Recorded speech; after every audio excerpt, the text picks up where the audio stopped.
lunch.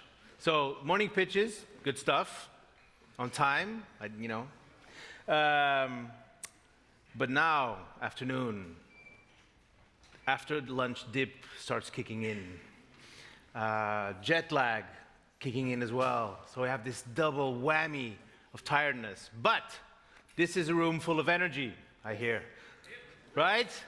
So we're going to keep on keeping on. We're going to maintain. We're going to give the speakers energy, and we're just going to participate in this process. So up next, following the third batch of startups, Powernaut, which transforms demand-side asset into tradable virtual power plants, unlocking new revenue streams for grid participants. Florenstein, tell us all about Powernaut. With pleasure. And your best pitch after lunch. The best pitch ever. Let's go. I'm going to try. Yes. Good afternoon, everyone. Hope everyone had a great lunch. My name is Florenstein. I am also, let's say, accompanied by my co-founder Sergio at the back, and currently representing Powernaut. We're a company based in Belgium. We also have offices in Barcelona, Spain, and are active in Austria with our team. And we have been around for the past year and a half after a successful launch, let's say, back in 2024. What we've seen is that within the energy space, that energy retailers are struggling with the increased electrification and the decarbonization, let's say, of our societies because of course, everyone knows this, let's say the abundance of PV, battery systems, and EVs that are being installed all across the countries. But this has its consequences. We've seen that our customers, energy retailers in general, they struggle with, let's say, getting organized their retail and demand sides, because this is becoming more and more of a blind spot that is hard to manage and hard to forecast. As a result, balancing costs go up and the P&L is hurting.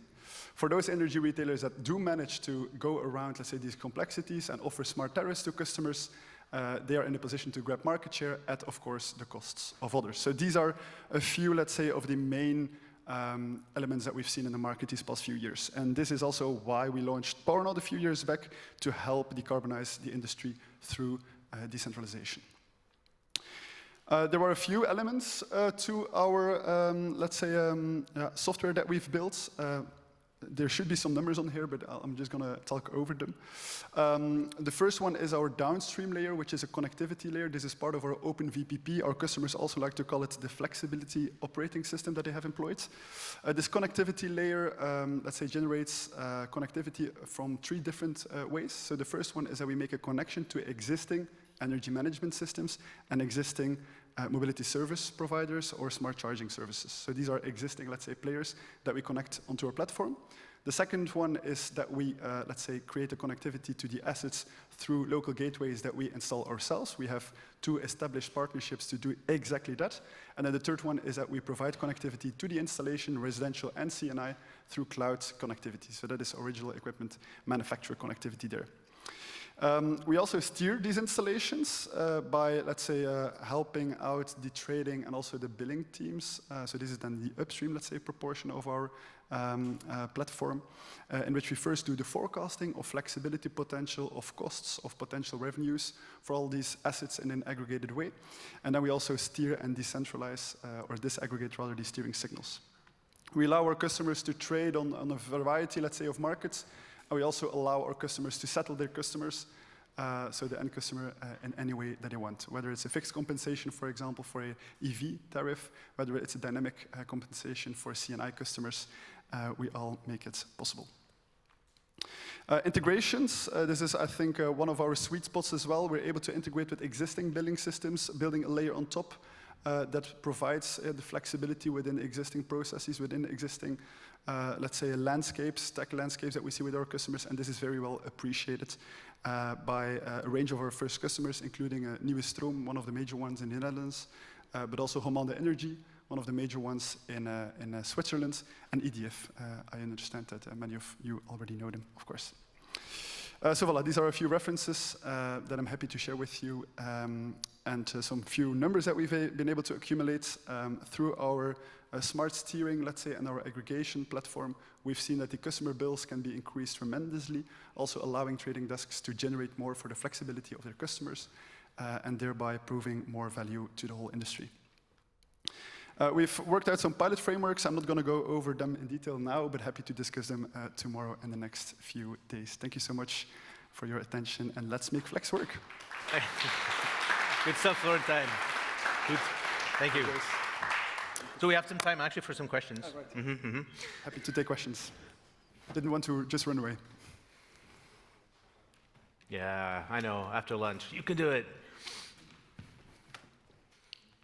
Who am I handing microphone to? Hi. What's your cost for utilities? You mean the cost of the software that we have built, or? Yeah. So how much do you charge utilities for your software? Is it per customer, per megawatt? Yes. So we have a compensation that works in two different legs, let's say. The first one is a fixed compensation, which includes a base tier of megawatts that are installed onto our platform. For PV, the base tier goes up till 50, 60 megawatts, generally speaking. And then we have an accumulated, let's say, price per megawatt peak that is installed on our platform for PV. And we have these different tiers, let's say, for the different assets that we steer. This includes PV, battery, electrical vehicles, and heat pumps as well. Thank you. With pleasure. Thank you.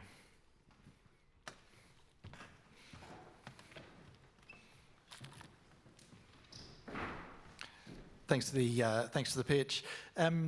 Andrew from Origin Energy. My question is, how does the platform accommodate customer-side constraints, so the limitations on different assets, of varying classes? Yeah, that's a fair question. So I mentioned the three connectivity layers that we can work with. For the first one, existing energy management systems and mobility service providers, or smart charging providers, let's say, we get these set points from them, like the metadata for every asset. And this also allows us to build a metadata database for all the assets that we manage. And so by that account, we are able to take that information from our partners. When we are installing our own gateways through the dedicated partners, the two dedicated partners that we have, of course, all this information that we fetch upon installation of these devices, and that they are also keeping, let's say, kept track of in our platform. And then for the third ones, the original equipment manufacturers, we rely mostly on the quality of the data that installers have put in the installer app when actually installing the device, or in the data that is also enriched by the actual original equipment manufacturer that has put this data into, let's say, the firmware and the hardware that we're able to read out. So this is how we, let's say, map out the whole asset base and also the metadata that goes with it. Awesome. Okay, Scott, last. How many customers have you implemented this with, and what are the issues around implementation and installation? Yeah, also a fair question. We currently have 5 customers. That's Switzerland, that's in the Netherlands, that's in Belgium, and currently also working very hard on Germany and Luxembourg. What we've seen is, out of those 5 customers, we've started with 3 pilots. Three customers started with pilots that we were able to ramp up to, let's say, actual rollouts now. The issues we've had to overcome end of last year were almost exclusively related to billing. It's all about being able to compensate your customer in the most meaningful way possible. And this is something that we've come to realize that is very hard with existing legacy systems. So this is why we've had this, let's say, open invitation from our first customers to also be building functionality for billing, for settlement processes, next to the integrations that we did with the trading desks. So this is also where we believe that our future lies. When we look into, let's say, the product vision that we have, of course, the let's say, downstream and the connectivity layer is what makes our product, let's say, VPP worthy.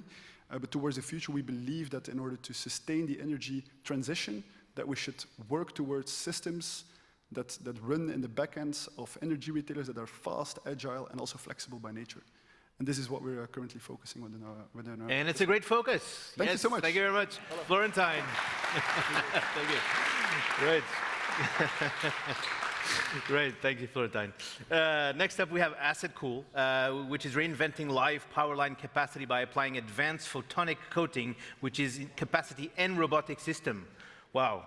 Gulliver, tell us all about it. Yeah. That was a mouthful, wasn't it? Hi, Dr. Oliver Higby here.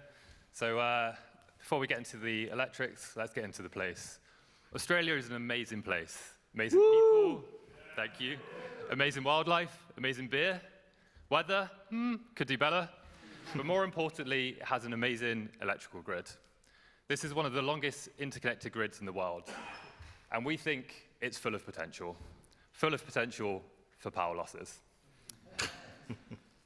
So here at Assetcool, we think by coating the entire network, we can reduce losses by up to 10%.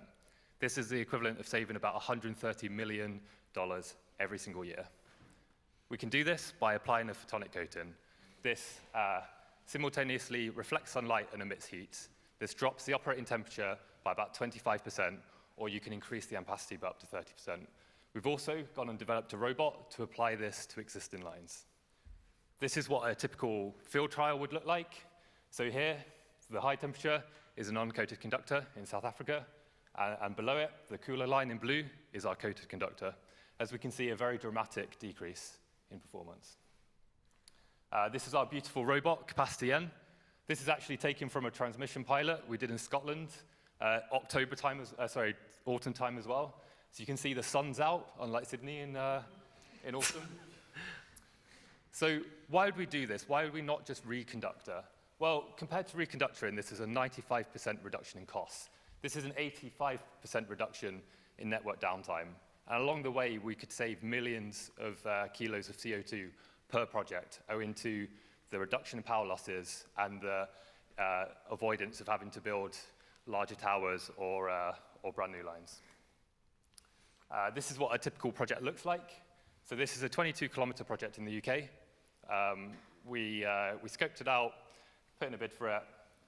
We'd increase the ampacity by about 20%, and we'd reduce the total project cost from 7 million to 350,000. And more importantly, we could get this online instead of 3 years. We could do it in 3 months. So as you can see, this is a very disruptive product.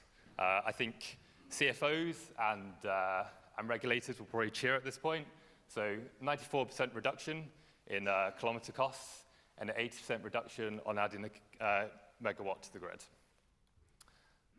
And we started this journey with the robot about 11 months ago. We started in a field in Calgary, in Canada, doing just 350 meters of work. A few weeks ago, we did a pilot of 17 kilometers of work in Northern Ireland, still in the field. I'm one of these field dwellers, actually, the arrow above my head. But this is just the start. This was our first robot design. We're actually upgrading it to Mark II, and we're going from 17 kilometers to 1,400 kilometers within the next year. And this isn't just a disruptive technology. We think this cooperates well with other technologies. We think we can really hide some of the Achilles heels of high-temperature conductors or dynamic line rating modules. This is my amazing team. I wish I could talk about them for the next 4 minutes, but it's not possible. We're really made up of an amazing team of roboticists, amazing team of formulation chemists, and business minds. And the real reason we're here is for pilots. So I just want to give a shout out to Hydro-Quebec. I'm very, very excited, and my team is very, very excited to work with you in our amazing collaboration. And a shout out to ESB and EDP as well for our advanced pilot talks. We're very excited to get these over the line. And I want to extend a hand to the utilities we've not spoken to yet. We think we can save you a lot of money, and we think we can help you increase your grid faster. And lastly, and more importantly, is Origin Energy. Thank you very much for opening doors to Australian utilities. It's been very, very helpful already. And to Free Electrons for putting on such an amazing event. Thank you. Cool.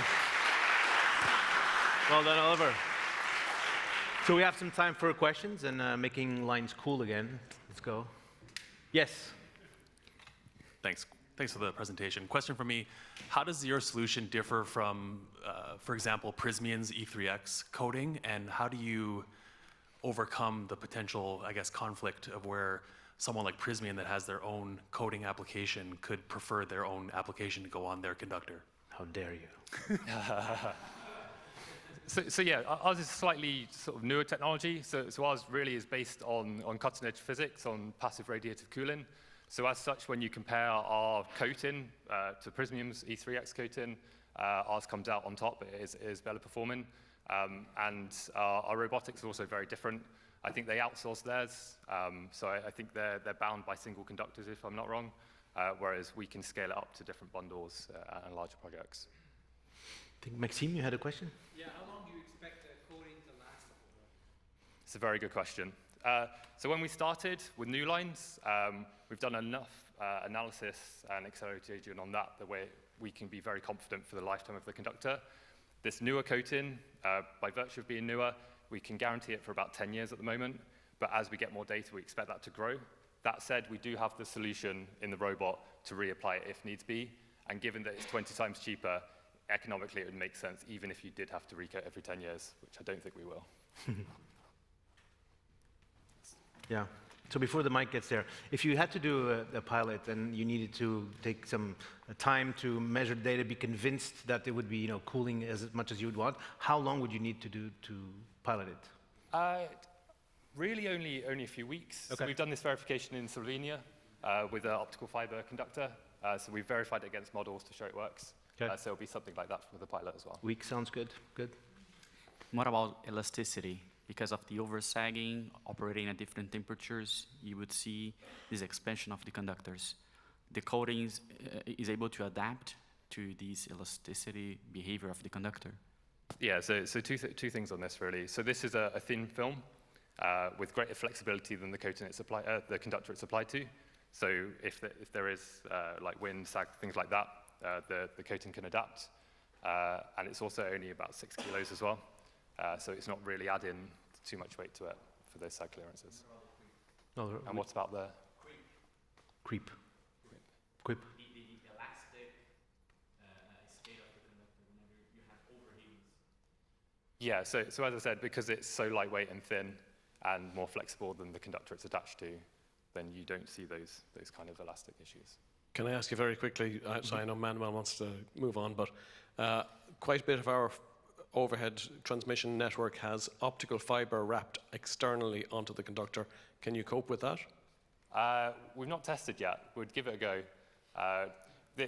You don't form heat spots where there's a lack of coating, so we wouldn't envisage that. It's just, how thick this wrap is. But certainly something we can talk about in the next few days. Very good.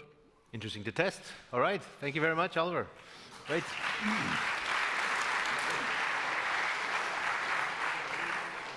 Amazing. Next up, Enline. And Edgardo will tell us how Enline is optimizing energy asset performance through a sensorless digital twin.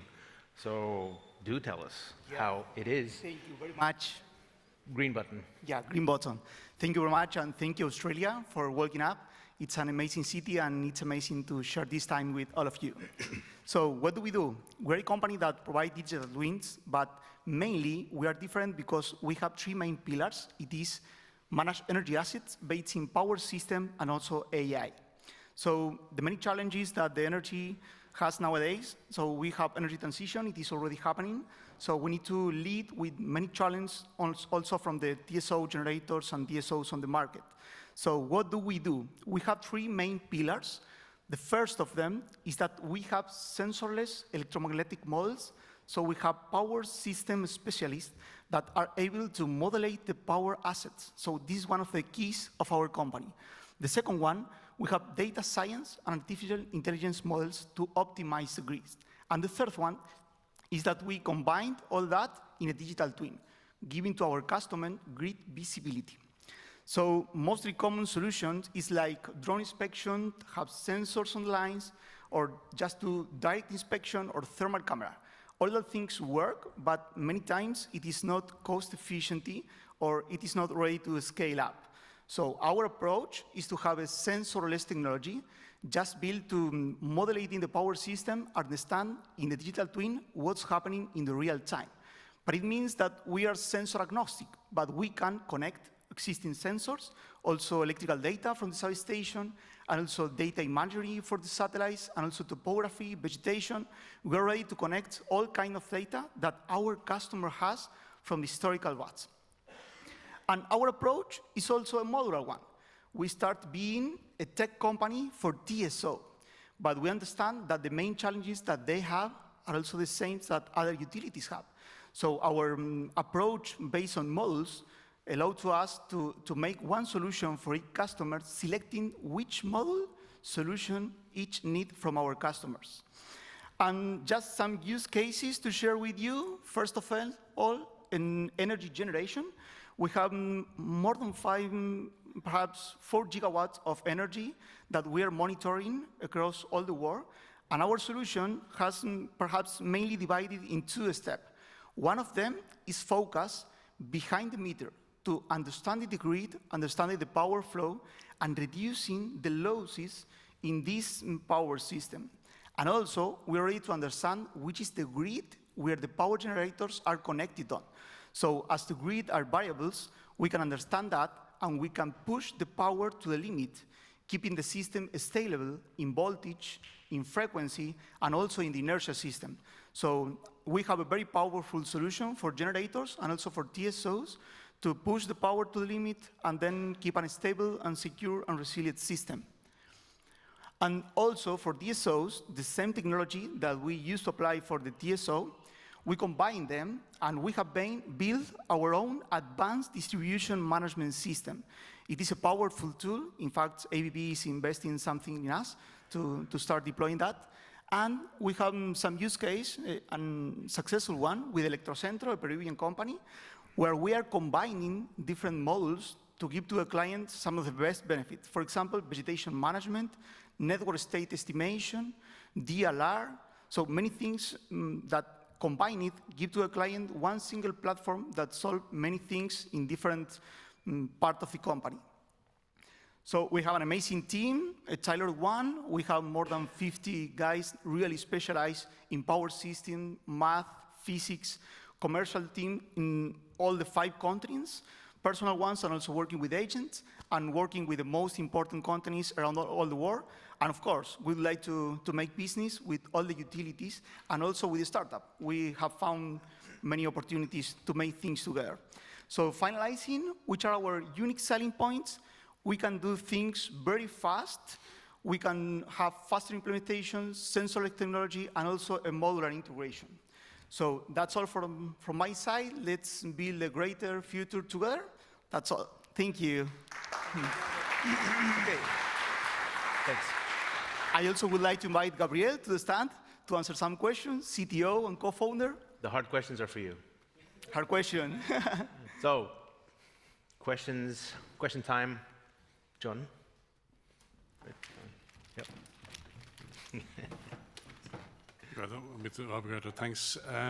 I think in the top 60, you focus mainly on the DSO applications, but we're a little bit more interested in the offshore wind. How you could you expand a little bit on how you magic up some extra revenues there? Yeah, of course. So usually these wind farms are regulated by PPC, power plant controllers, and they have several modes of operation, usually following the frequency or following the voltage. We use these voltage or frequency followers to set this as the strong bus or the slack bus, and then optimize in real time the load flow. And this optimization is, first of all, to make an interpretation of the grid, to know what is the overall equivalent of this grid. And then we set the optimal power flow per generating unit so that the overall losses are reduced, or you have an extra injected power into the grid. So you still don't understand. Does that feed back into the control system of the wind turbine itself? Yeah, this goes directly to the PPC. Must go, otherwise you don't have the change on the reactive power. We'll talk tomorrow. Yeah. I love Let's pilot. Let's pilot. Do we still have time? Yes, for some questions? You were afraid now? No? Yeah. I'm still a bit confused as to how you do it with no sensors at all. How do you measure the power flows with no sensors? How do you map the grid? Is it imaging technology? Like, yeah, I'm a little bit confused still.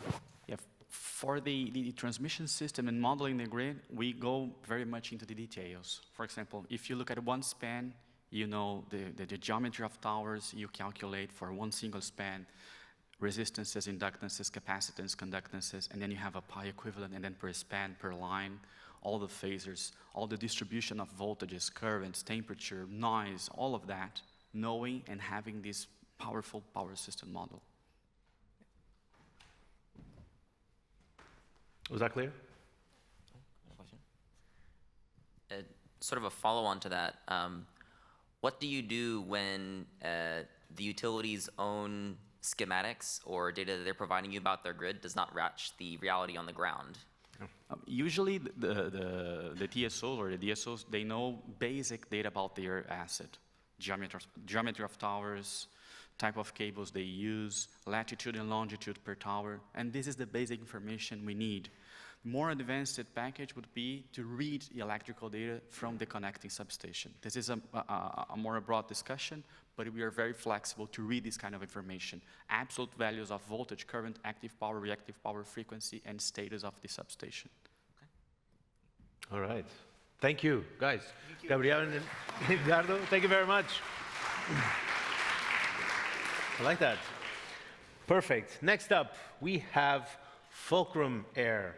And Will be telling us all about, you're going to share the stage, aren't you? I'm just going to be solo.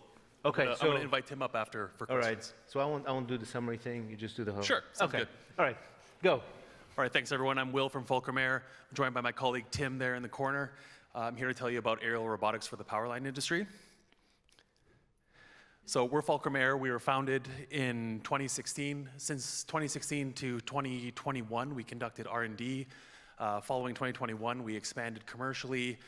We've installed approximately 100,000 or more different power line components since then using our robotic and drone solutions for power line installation.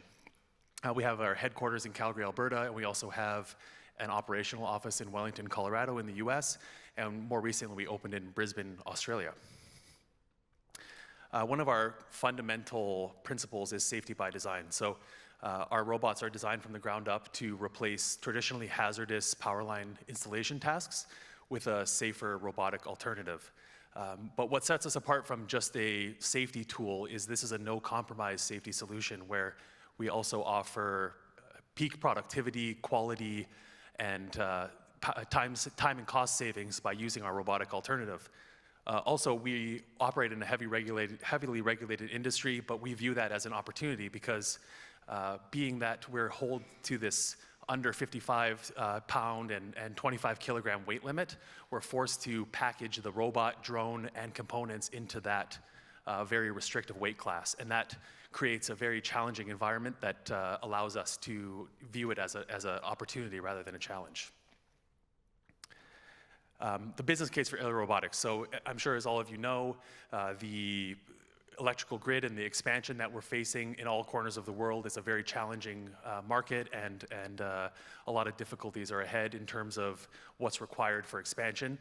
So the kind of three main pillars of where the business case for aerial robotics comes in is the labor concerns. So we can basically reallocate skilled and scarce line workers to be doing tasks that robots can't perform yet, and put them elsewhere on a project where they can perform their high skill, high value installation tasks and leave the repetitive repetitive and ongoing tasks like bird flight diverter installation, spacer installation, to leave that to our robotic tools. Also, we're driving productivity. So our robotic tools, they are able to do a lot more with a lot less. We can cut crew sizes down by significant margins and reallocate those crew personnel to other parts of the project to use their skills and further drive productivity. And also, of course, safety. We're very proud of our safety record. We'd like to think that we've helped the industry avoid a number of very significant potential safety incidents by replacing it with a much lower consequence method when you compare it to helicopters, bucket trucks, cranes, and things like that. So our current tech portfolio, we have a spacer installation robot, BFD installation. For those of you who don't know, it's bird flight diverter. These are a device that's placed on an OPGW or shield wire. It's typically installed with a helicopter.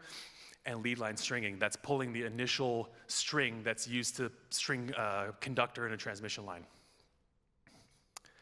Just a really quick schematic of our initial spacer installation robot. It's called the CSR. The line fly is our bird flight diverter installation robot. And I'll try to show you a quick little GIF here. There's a comparison. I think it really drives the point home of what we're replacing. So on the left, you see a helicopter installation. That's a typical work method for installing bird flight diverters versus our robotic and drone installation method. Obviously is much safer, faster, and delivers a higher quality end result. Finally, we're always iterating, and this is just the beginning of robotics technology for the power line industry.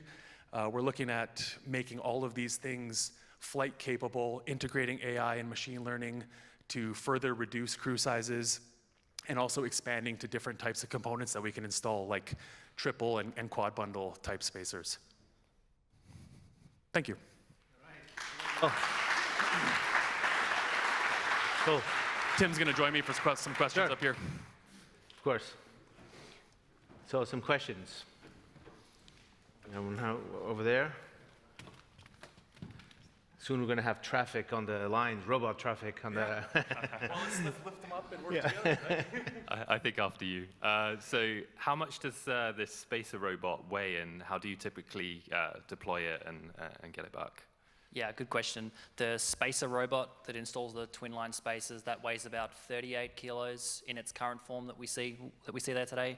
Currently, it's taken up by power line crews on the edge of the basket, and they land it on, and then we operate it from the ground, installing the spacers in the span. The other one, the drone and the bird flight diverter robot, the combination, that maximum takeoff weight is less than 25 kilos. Yeah. Thank you. Maxime? When do you expect to have the quad bundle installation ready? Yeah, good question, one we get asked all the time. We're currently building a tri-bundle spacer robot, and we've got a quad bundle in development. Don't know a specific date, but it's in the development plan. Yeah. Very high priority development. Yeah, yeah, yeah. Yeah? Tim and Will, thank you very much. Great. Well done. Great. Next up, we have Linebird, and Mihail is going to tell us how Linebird enables drones to perform live line maintenance using its Osprey non-conductive payload system, reducing outages and risk. Am I right? That's it. Okay. All right. So, stage is yours. Thank Green you. button. All right, I'm going to switch hands here. And props to Will and the Fulcrum Air guys for giving the first half of my pitch for me. Great job, great synergies. Appreciate your partnership. All right, so thank you, everyone. I'm here to pitch to you. I was told my speaker notes would be here. We're here to change the way that work gets done on the grid, making things safer, more accessible, accelerated for the energy transition.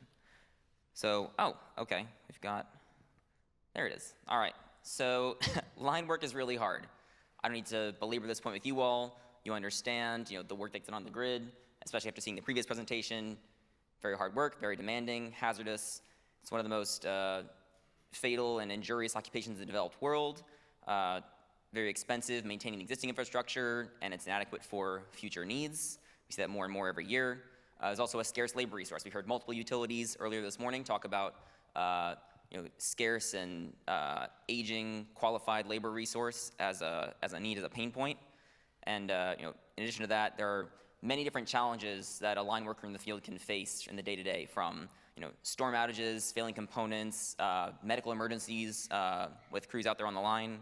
And we have use cases right now going to market that can solve for all of these with a vision to do much more in the future.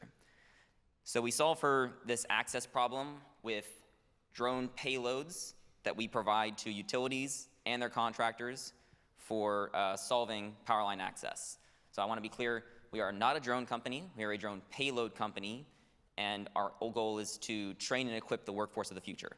So this solution, the Osprey NPS in the black box there, essentially is a hot stick for drones, and it is far less costly than helicopters, far more effective and mobile in the field than bucket trucks. We think 15 to 20x improvement in cost effectiveness, far fewer zero hazardous man hours, boots on the ground instead of hundreds of feet in the air, and terrain limitations non-existent, really just weather and wind you have to think about. Climate impact, what we do as well, it's a deployment platform for a lot of other things that need a better way to deploy and access and work on the grid. So think sensors, robotics, existing hand tools that you can make easier to get up and down and get the work done. You can improve things a lot. So compared against the status quo, the easiest thing to remember is lighter birds mean lighter bills. So we say that, the bucket trucks we already talked about. Helicopters, we say you can, at scale, match or beat the productivity of helicopters, especially when you account for the insurance and liability savings accounted for there. The closest technology competitor to what we do are companies building custom drones or robotics for specific use cases, and it's really more of a cooperation kind of competition there, because we say we go with simple use cases, touch and go, and we're creating a gold rush and selling of pickaxes rather than trying to be the one-size-fits-all for everybody. A little bit more about that. There are several others out there that can work on shield wires, lower voltage distribution lines. This has worked up to 500 kV many times over the last, 6 years since we did our first lab testing. Triple bundle we've done, quad bundle should be fine as well. And there's some video here that I want to get to that will really drive the point home, I think, as long as it plays nicely. Here we go. So here's a couple of the use cases that we've got so far. First one is a handline replacement for, different video. Grapple for nest removal of debris. Think after a storm, wildlife, unalived raccoon on top of a transformer, whatever your problem is. And wire cutting, so it's another solution there. It's an older slide set that we sent a couple of months ago. Things have improved since then. So we'll get really quick here in terms of the pilot opportunity, traction, that, and we hope you'll come fly with us.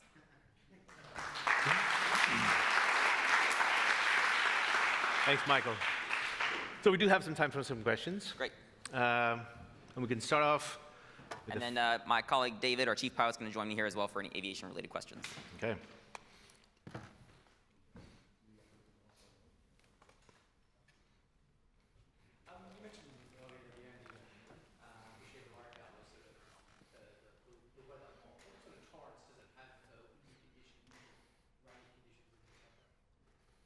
Yeah, you want to talk about gust spread? Yeah. So generally, 15 mile per hour gusts is kind of what we cap our recommended operating conditions at. It's less about constant wind speed than changing wind direction and sudden gusts of wind. So generally, you're okay with constant wind speeds around 10 to 15 miles an hour. Once you get up to 15 and above, it's really a judgment call, and you err on the side of safety. Typically, once it gets 15 or over, I'm skeptical. And with regard to precipitation, the aircraft that we work with generally are water resistant, but any kind of precipitation is going to result in potential hazardous conditions for operating the aircraft. So, yeah. Especially in an energized environment. Right, of course. Yeah. What's been your experience with recertification dielectric testing for the hot stick for a drone? Like, do you have to periodically retest it like you would a hot stick? Yeah, you test it just like a hot stick. It's passed multiple UL and other certifications already with our customers. So they treat it about the same. The materials are actually less conductive than what normally goes into a lineman's hot stick. You put the tester on it and it passes with flying colors every time, even after it's been dropped and hit the ground. So no concerns there. We had an R&D unit that we had an R&D unit that got pretty banged up, and we had a lineman there with a hot stick tester, and he tested the length of the entire thing, and it was actually less conductive than a fresh hot stick. Okay. Everybody's convinced. Well done. Excellent. David and Michael. Look forward to discussing your pilots. We will have some product with us tomorrow to show and tell. So looking forward to the meetings. Good. Great initiative. Thank you. Perfect. Next up, Multi-Nano. And Shashank is going to tell us how they are advancing hydrogen leak detection with high-precision gas sensors for industrial safety and compliance. You have a mic. You have a pointer. Hello. Stage. Audience. It's yours. Hi. Good evening, everyone. Shashank here. We come in from India, and we are building gas sensors. We develop them, manufacture them, and we've recently started exporting it to the world as well. I'll take you through very quickly through what we are doing and why we are doing. So we want to make this world a safer place. We want to enable the energy transition. The electricity sector is one of our prime targets. We got several use cases. I'll run you through the use case versus requirements matching that all the utilities have come up with over here. I have with me Mr. Ashok Kumar here. He's a co-founder. He's one of our inventors as well. I am the CEO. I look after all our businesses. We got a team, small team of about 15 people, all techies, and we take pride in all our innovations. So we'll get right to the problem and solution matching. So we got several use cases. We got detectors for hydrogen, methane, SF6, piped natural gas, LNG. So these are use cases that I find common across a lot of the utilities here. We are also developing use cases for predicting thermal runaway in lithium-ion and sodium-ion batteries, so maybe a few collaborations with some of the fellow startups. We are looking at hydrogen safety. We're looking at transformer health monitoring, SF6 leak detection, and process analysis. These may be relevant for companies like JERA, who are looking at the ammonia and cracking and various other energy vectors or storage of energy in various other forms. A very quick summary of our use cases. So we are looking at safety of hydrogen-cooled generators. All the power producers here, coal-based, any other generator, turbo generator, if it is beyond 100 megawatts, we have a safety solution for you because hydrogen is used as a coolant there. And a leak could be catastrophic. All the battery energy storage systems, again, lithium-ion, lead-acid, nickel-cadmium, whichever is the chemistry, hydrogen is an issue, which can accumulate and cause an explosion. We can protect you from that. Transformer health monitoring, whenever there is an incipient fault, the oil breaks down, and hydrogen is the first gas that would get evolved. We can also look at multiple other gases, and this could be a first line of safety as opposed to a really, really $40,000, $50,000 online DGA system. This can come real cheap, be deployed across the entire fleet. SF6, don't need to mention the greenhouse effect of it. It is catastrophic. It is really bad. So we can detect SF6 leakages as well, all along the joints. And several other use cases. I can take you through individual use cases in the Q&A session. And this is how our general product looks like. I have a semiconductor chip-based product as well along with me, which I'll show you. We've also put in some of the timelines. We are ready to go into immediate pilots for 3 of the use cases. Rest we can come up with in a 3, 6, 9 month time frame. So thank you for this opportunity, and we believe truly that the future depends on what we do in the present. So thank you. Thank you, Shashank. Good. So yes, we do have a couple of minutes for some questions. We have one already. What's the minimum detection limit? So it is different for different gases. For hydrogen, we can start off at 1 part per million. And the sensor can withstand even up to 100% pure hydrogen exposure. So we got one of the widest operating ranges in the market today, starting from 1 part per million, going even up to 10% volume on volume. Depends again on the level of accuracy that's required. So really, really critical use cases, 6 months. Other cases, once in a year. In certain cases, it can also be handled by an auto calibration logic. Yes, please. SF6 is one of the biggest issues that we see in the wind industry, and it's being banned across Europe. Can you guys also help to prevent the leaks or just detect the leaks? I would say today we can detect. Once we start detecting, then probably look at the stopping solution. But I think our major core capability lies in detection and process analysis. And have you done anything with renewables yet, with wind specifically, or?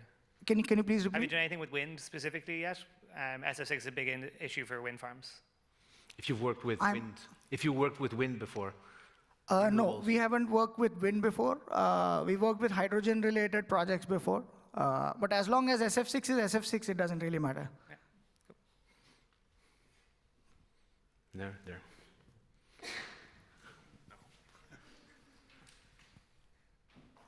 And just to answer your question, this is the sensor. So you can put many of these across whatever leak sources are there, and it's very, very cost effective. So my question is the conductor hotspot detector. I'm interested to see what it looks like. So this again is the sensor that I showed you. That same sensor is capable of temperature detection as well. And this is a contact-based sensor. So this is, I would say, addition to a sight-based or an infrared-based or a thermal imaging kind of a sensor. Or this could be put on conductors which are going to heat up. And this could go up to even 150, 250, 350 degrees centigrades and be a wirelessly operated, consumes really low power. And this can exactly tell you this is the point which is getting heated, and analysis can start happening from that point onwards. Okay. We have one from Maxime. How many sensors have you installed so far in the field? So we've done close to about more than 1,500 sensors. These installations have been across several power plants. In India, we started off in India. Last 12 to 18 months, we've been exporting to the US, European Union as well. A few customers in Australia, and a few in South Korea. Shashank, thank you very much. Thank Great. you. Thanks. Thank you. Excellent.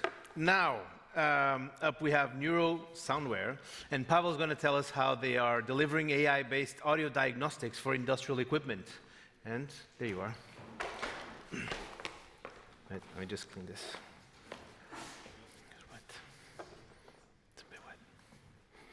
Good afternoon, everybody. So, we are building brainware for machines. So we started with the sound and recognized that machines are lacking intelligence, so we are adding more type of sensors. And that can help with a lot of areas in manufacturing. We can be preventing some waste in these areas. We can be preventing failures of machines with any mechanical components. But we can be predicting failures also of machines which don't move, like transformers. So I'm avoiding this costly unplanned downtime for this type of equipment. And to do that, we have all-in-one system. It's starting with IoT device on one side, with large database of recordings, the noise the machine makes. We have already collected more than 1.1 billion recordings of all kinds of equipment.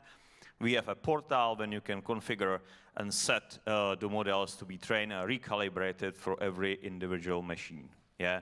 So currently, we operate about 130 installations in 3 continents, adding Africa soon.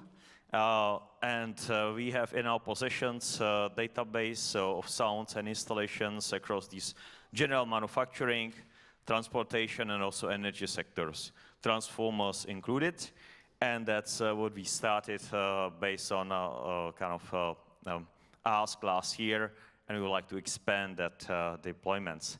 So we are edge computing capable device with large gigabyte-sized models. We use NVIDIA compute chips to power the algorithms. We can connect these all kinds of acoustic sensors, but also temperature readings, thermal cameras, current measurements. You can think about any sensors. It can be connected to the box. We got a couple of awards on the way how we are processing data, feeding the right data directly into deep neural networks. With that, we entered the field of this grid monitoring last year with installation in Europe for E.ON. Now we are expanding, but we are also able to monitor cogeneration, heat and power. We can be monitoring compressors, any rotary, even non-rotary equipment. So you connect the box, You connect the sensors to the device. It can be LT connected to the central platform, which is consolidating all the results. And you initiate training of the model, and then everything it's processed within the IoT device itself. So you only get messages, warnings, if there is any issue.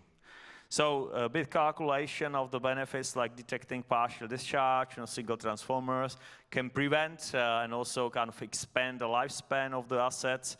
That's about the benefits. We kind of calculated for risk avoidance, and we can really clearly directly hear partial discharge, which can be the best indication of kind of keeping the assets really kind of closely monitored. Now we are looking to expand to like oil temperature measurements, load or oil level detections using ultrasonic beams. Everything can be retrofitted to non-invasive methods to these assets. Also kind of looking to maybe expand the reach to some stage regulators or other equal equipment used in the grid to make it super stable. So we are about 20 people, all kinds of capabilities, competencies. We engineered the IoT device. We have partner for manufacturing. We have people with PhD on these machine learning models. And if you will be also interested in investing into Neuron Soundware, we are open to it. We are currently looking for €4 million for round A. Thank you for your attention. I will be happy to answer any questions. Great, thank you, Pavel. Excellent. Questions? It's recording. Really? It's not? Yes. So the model is pre-trained for certain assets. So how flexible it is, basically, or how complicated it is to train it for other assets? So we pre-trained the models on all variety of sounds. Better variability, better modalities. Yeah, so we have everything. We could get hands on all type of machines, lifts, car crashes, everything we can think of. And that builds the intuition in AI to recognize all type of sounds that can happen in the physical world. So this is the baseline fundamental model. And then we tested different variants and different layers, but we transfer the sound to these features of the AI, thousands different features, and then in the last step, we recalibrate, fit the nominal operation of every machine. So it's automatically, you listen for a couple of days, then you trigger the training, the final training, and it will adapt the model to the accuracy, no false alerts. Yeah. If I may, for a follow-on question, so do you only detect anomalies, or you can diagnose also what is the cause of the problem, you know, this sound anomaly? Yeah, so we detect anomaly, then we classify what the issue is. We've also built in, if you upload the manuals, the service books of the asset, we trigger ChatGPT to kind of advise what's the best issue, how to fix it. Yeah, so you tell the components the issues, and I will tell you what you should do. Thank you. Cool toy. Yeah? All right, Pavel. Okay, thank you. you. Thank you very much, man. That was great. Unless you really want to get something else. No? Good. Okay, we'll keep it for the conversations. Excellent. We're moving swiftly through. And now we have Nomadic Drones. Andreas is going to show us, not just tell us, but show us, what you guys are doing in automating energy asset inspections with the self-recharging UAV. Impressive. Thank you. And there's the green button. Okay, green button. All right, hi everyone. We're definitely not the first drone startup to pitch here, so I'll just get straight to it. Not that button, that one. Yeah, so what we're building is a self-recharging autonomous drone. We're trying to automate inspections of power grids. So one of the biggest kind of problems of inspecting power grids is this reliance on having people on the ground. We built software around it, and we built this self-recharging autonomous drone. So today's methods, they're quite expensive. You either use helicopters or you do manual patrols. We've seen quite the adoption of drones being used in this space, but one thing that still relies in every single kind of time you need to inspect is that there needs to be people there. We've seen developments of like drone-in-a-box solutions or just fixed-wing planes that kind of fly over. But the challenge of both of these are kind of different. For fixed wings, you typically see that you don't really capture the imagery that you need. You need to get close up and hover next to the components to see the small details like a pin missing or a bolt rusting. And with these drone-in-a-box solutions, you just cannot fly that far. That's a big problem. That's why we built our drone. Today, traditional drone inspections looks something like this. You create an inspection plan. Your drone team goes out. They drive for maybe 2 hours. Then the third hour, they hike to get to an access point. And then they take off after getting approval. They fly for a bit. Their drone goes down. You swap the batteries, move to the next location, and then this cycle repeats. What we're doing is we're automating this entire process. All the data just appears in our software platform, where we apply machine learning. And then with these observations, your teams can quickly identify what the challenges are and what the next steps should be from that. The technology is kind of basic. We're using induction, so electromagnetic power harvesting. In between the legs here, it's a little bit difficult to have these hands, but in between the legs, we have a core that snaps around the wire that harvests the alternating magnetic field, kind of like a generator. And then we sit on the wire specifically, turn everything off, and recharge for a few hours. And then when we're ready, we just take off. All this process is automatically done in a central location, which means that you can have 100 of these drones and one person sitting and watching the screens. It lands by itself. It uses radar technology that we developed, and that makes it easy to operate many of these and essentially harvest large-scale data. All of the data is synchronized with our software platform, so this is what it looks like. We know that a lot of these machine learning models are not smart enough, so we built a system where there's a human in the loop, you click and select whatever we missed, and makes it easy to kind of auto-complete some of the dumb work. So in the software you plan, we execute automatically with a drone, and we synchronize all the footage to your assets. One of the things that we learned actually while doing this and talking to utilities is that dynamic line rating is actually quite useful for this type of drone. Because our drone needs to be able to land on the power lines either way, this is something that's interesting because it reduces the cost of deploying these line rating sensors and then lets us get that information to you also at the same time, while it doesn't really cost us anything else to develop it. Additionally, and thirdly, one of the problems that we saw while following people around who do inspections today is that a lot of the work goes into writing these reports. Like, you have these guys walking around, looking up, and they see immediately what the problem is, but a lot of it is spent either on paper or on a phone. So we made this simple system of just talking to your screen about what you see, automatically create the task so that they can dispatch it to maintenance crews. We're working with Vestnets, Elvia, and Amprion. All of these are European companies.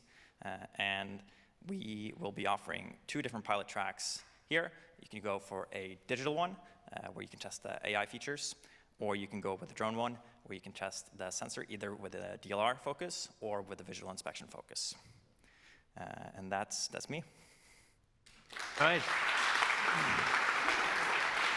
Great, Andreas. Good. Yeah, 3 minutes for questions. And we have a question way up there. Yes. My question is, how do you deal with regulation for flights? What's your experience, mainly in Europe? Yeah, so in Europe, that's one of the reasons why we went to Europe. We actually met while studying in California. In Europe, it's a harmonized system, so we need to apply for beyond visual line of sight operations. When we initially got in contact with the government, like we started in Norway, and when we talked to them, the reaction we thought we were going to get is like, oof, this is not something we want to do. Turns out, I mean, we fly in very restricted both airspace and ground space, so both the risk in the air and the ground is quite low. So they're quite happy with it in that regard. At least in Norway, it's pretty clear that like the need here is big, so they're happy to assist us in helping make that work. So definitely something that we think will expand across Europe easily. There are things happening in North America that we're kind of watching happening. So it is getting easier, but it's not like super easy today.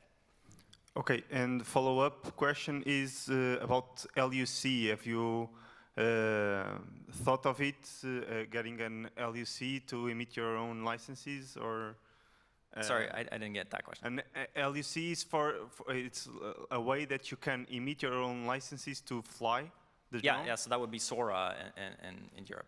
Yeah, and can you have you already experienced that trying to get those? Yeah, we're in the process actually. So we're quite a young company. We're applying for our Sora now, so it's in the process. But the reaction so far from the authorities has been quite good.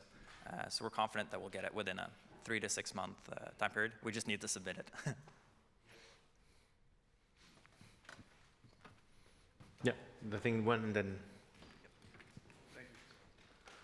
Very cool presentation technology. I like that it comes from above instead of from below, like the Danish research house. Yep.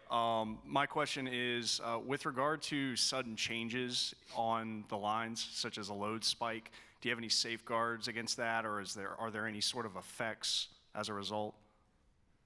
Yeah, so the power electronics are able to shut down the core when the current goes too high. So, for example, when you have those short currents, like 20,000 amps, you short circuit the mechanism, and then it kind of protects itself from the high current. Cool. Thank you. Good stuff. So a question for curiosity. I understand your drones are flying autonomously and they're charging autonomously. What happens when a storm occurs? Are they falling down? Yeah, that's a good question. So it's like when you touch a high voltage wire, like your body freezes, and that's kind of the same what happens with the drone. Because of the magnetic field, the charging core gets magnetized, and it's kind of holding on to the power line until we kill the magnetic field inside the core, like with our charging board. So the drone can never go off. It's also from like it's balanced, so it cannot tip over. Even if the wind kind of tips it over, it would not fall, like it would go back to the original position, and it's completely locked. Last one from Maxime. Yeah, how have you tested the DLR application yet, or is it more like a concept at this point? It's totally concept. It's we haven't tested it yet, no. Okay, cool. Thank you. Guys, thank you very much. Cool. Thank you. Well done. All right, so now for the last startup of this batch, Rewind, you'll tell us in a minute. Matthew is going to tell us how they're streamlining wind farm decommissioning with advanced modeling tools and a global recycling network of 800 plus providers. Thanks very much. Mike? This one? Clicker. Green. Nice. Good afternoon, everybody. My name is Matthew. As you can probably guess, I'm from Ireland. I don't think I'll be quite as entertaining as Donald was this morning, but I'm going to give it my best shot. I'm the CEO of Rewind.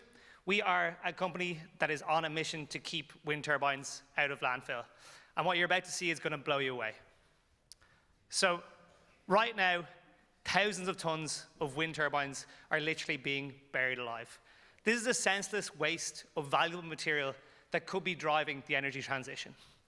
This is kind of the most visual aspect of the problem, but it's really only the tip of the iceberg. Really, the problem is that right now, the pace at which wind farms are being decommissioned is accelerating faster than new ones are being installed. If we want to hit our climate energy transition targets by 2050, this is a problem that needs to be solved, and there is a huge opportunity for each one of the utilities in here to make business out of this. So this is where Rewind comes in. We breathe new life into old wind projects by providing 3 core things. First, we help to optimize the cost of decommissioning through our bottom-up detailed models. Secondly, we break down the materials and waste that's going to come from your wind farms. This is information that our customers can't get anywhere else. We're a spin-out from DNV backed by over 30 years of certification data to help you break down these materials. And finally, we match that with the supply chain for decommissioning. We now have over 900 different providers in there. And bringing this all together makes the ultimate end-of-life decision-making tool. But I mean, don't just take it from us. We also have lots of very happy customers today. SSE is one of those. They're the largest owner of renewables in Scotland. They're also a utility in Scotland. They've been with us for over 2 years now. They use us for annual sustainability reporting, but also to manage the end of life of their wind farms. And we estimate we've saved them over $460,000 compared to using consultants today. And I know that because I used to be the consultant who was doing that work for them before. And they're not alone. We've got 21 different customers across 5 different continents. We got some of the biggest names in the industry. I heard Octopus mentioned this morning from Origin. We've got Statkraft, Parkwind, Ørsted, and now we've just got our first customer in Australia, Tilt, as well. So why would we be interested in the free electrons? Well, we believe that there is huge potential in this 7 companies to drive a change in terms of circular economy within the wind industry. You guys have a huge combined portfolio of assets set to grow to almost 100 gigawatts by 2030, and you all have very strong circularity commitments. So we ran the numbers, and we found that right now, there could be potential return on investment of over $8.4 million compared to using consultants today. But it's not all about the money. We are a circularity company at our core. We've been working with people like Ørsted since 2023 to help drive up the overall circularity rate. That's how much waste is going to be produced at the end of life, while also reducing the emissions from decommissioning of those projects. And basically, we want to replicate that with the free electrons companies. We want to help you to implement Rewind. We're already commercial. We're plug and play. You can start using our tool immediately tomorrow if you wanted to.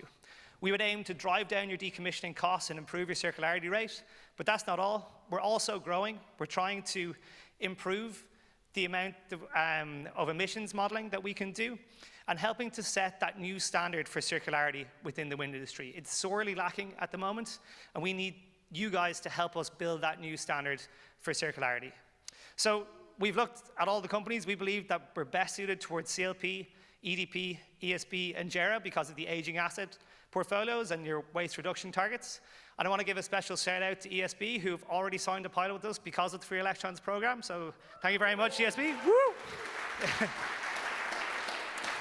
And then, not to brag, but we've done this before. Rewind has always been built on pilots. Our last pilot cohort was 2 years ago with these 7 companies. And through 3 months, we saved them over $720,000. So let us do the same with you. So with that, if you guys believe in a transition to a circular economy in the wind industry, come join us and let us be the wind beneath your wings. Well done, Matt. Good, good. Questions for Matt? Sylvain. You targeted the wind blades in your pitch. Basically, what is the solution you offer to dispose of the wind blades? Yeah, so we've got a database of over 900 different providers, and that ranges from all components. We're looking at metals, we're looking at rare earths, we're looking at blades. But specifically for blades, it's really a growing industry. We see the most viable solutions right now are mechanical grinding to be used in construction materials, road materials, but then also looking at pyrolysis solutions are a little bit further off, and cement co-processing. But I think the one that gets missed is there's a lot of reuse cases as well. There's a lot of re-implementation cases that could be viable as well. And we help to connect you with those providers that can actually do that for you. Okay, thank you.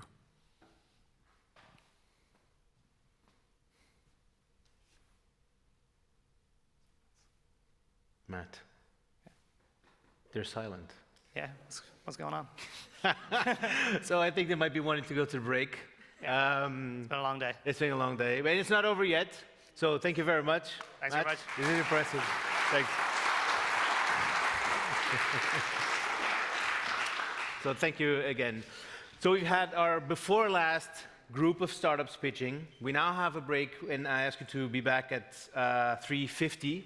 So it's 3:29. So we have half an hour. Drink a cup of coffee, have some energy drink, get the air out, outside, and we'll be back for the last group of startups. And you're doing great. So thank you very much. We have made it so far. The hard part is definitely done.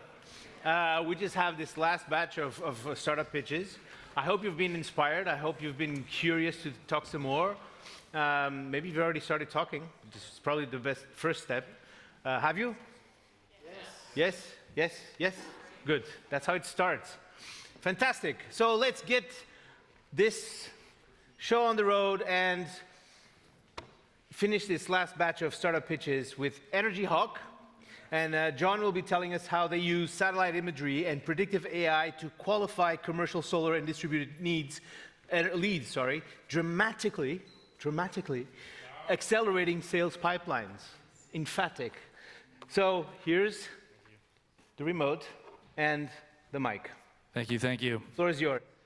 Hi, everybody. My name is John Wells. I'm the CEO of Energihawk. Our mission is to accelerate commercial solar projects globally. We do that by measuring the commercial solar rooftop capacity.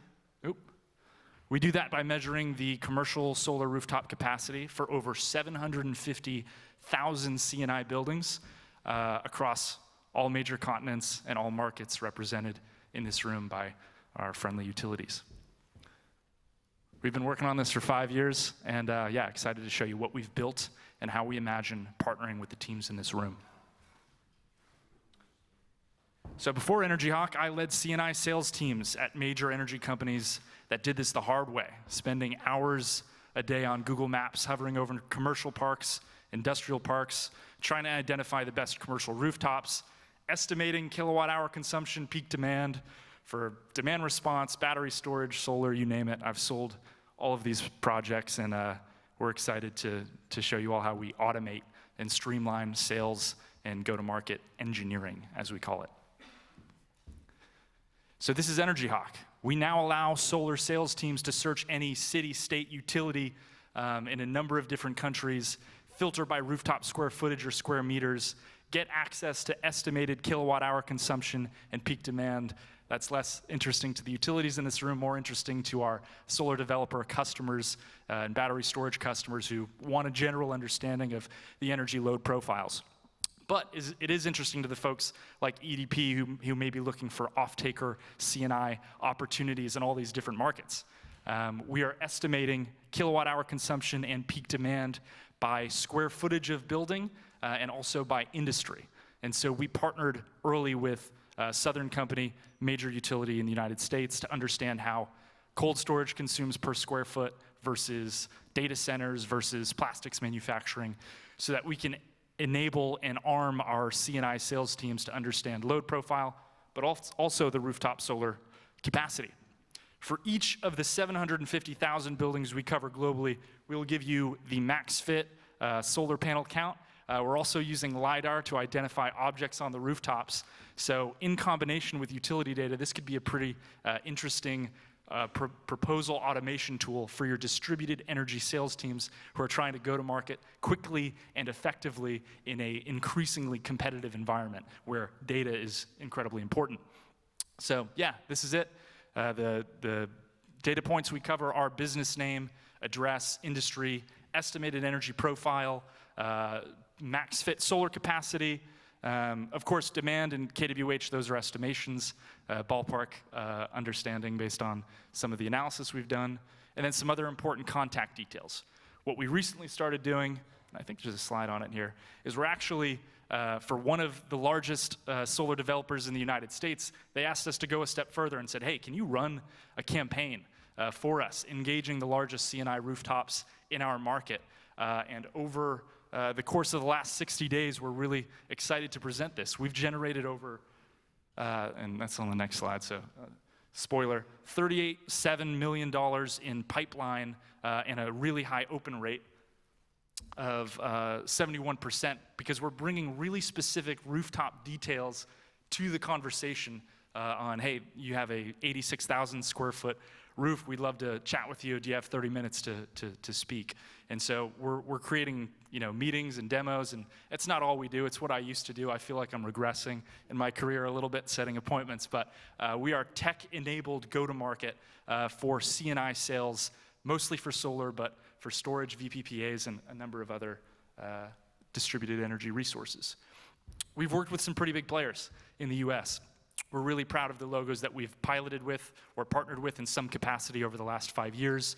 We've learned from them. We've learned what's important to their sales teams as they go to market and address these new opportunities and how to leverage data at scale. I'll give you one example. Some of our customers in California who are battery players simply want to know, or even the solar players too, want to know, hey, John, where are the 100,000 square foot plus rooftops at any given market? Thanks. Yeah. You did it. Thank you so much. So your challenge now is to get solar booming in Ireland. I would have gone for another 12 minutes if you didn't stop me. Thank you. But we can open up for questions and follow up on Please. that. Yes. Is your solution suitable in cold climate, especially when the heat by which countries did you have in mind? Canada. Oh, Canada. Okay. Yes, absolutely. Yeah, we cover, I believe it's 65,000 CNI facilities across Canada. Is it an electrified market? Yes. Okay, that was an easy answer. Other questions? EDP. How exactly do you estimate the consumption of the clients? So we partnered with a major US utility who gave us anonymized business data on how different industries consume per square foot. Utilities keep that data very privatized, so we had to get very creative on how to project consumption details. It's not perfect, but we generally understand how different, industry types, NAICS codes, SIC codes, consume on a per square foot basis relative to data we've collected. I have another question, but if anyone else... Go ahead. There's a question in the back. Okay. Hi, Cameron Briggs from Origin. I'm curious that the open rate was very, very good. The reply rate, I'm not an expert, but looked quite modest. What did you actually ascribe to the people who actually replied? Was that correlated to anything? Was that correlated to the opportunity, the IRR, the repo? Was there something that actually said these are the type of people who actually reply? It was just a matter of having concise language and targeting the right energy decision makers. We deem those to be CFOs, VPs of procurement, director of facilities, VP of operations or maintenance. These folks sometimes just have their hands, kind of on the pulse of power and energy decisions. So that combination with concise messaging and in the subject line saying, hey, we've already done our homework. We know your rooftop square footage. Any interest in a call? But automating that across 3,000 emails a week is what we're doing for the largest solar developer in the US. Impressive. What's this slide telling us? This is international coverage. When we got accepted into free electrons, we really pushed the gas pedal for getting into new geographies. So super excited to chat with the folks tomorrow on our coverage in these markets. And we'd love to learn from you too, because I know the States best, but excited to learn more about new markets. Excellent. So thank you. Thank Great pitch. Thank you. Thanks, John.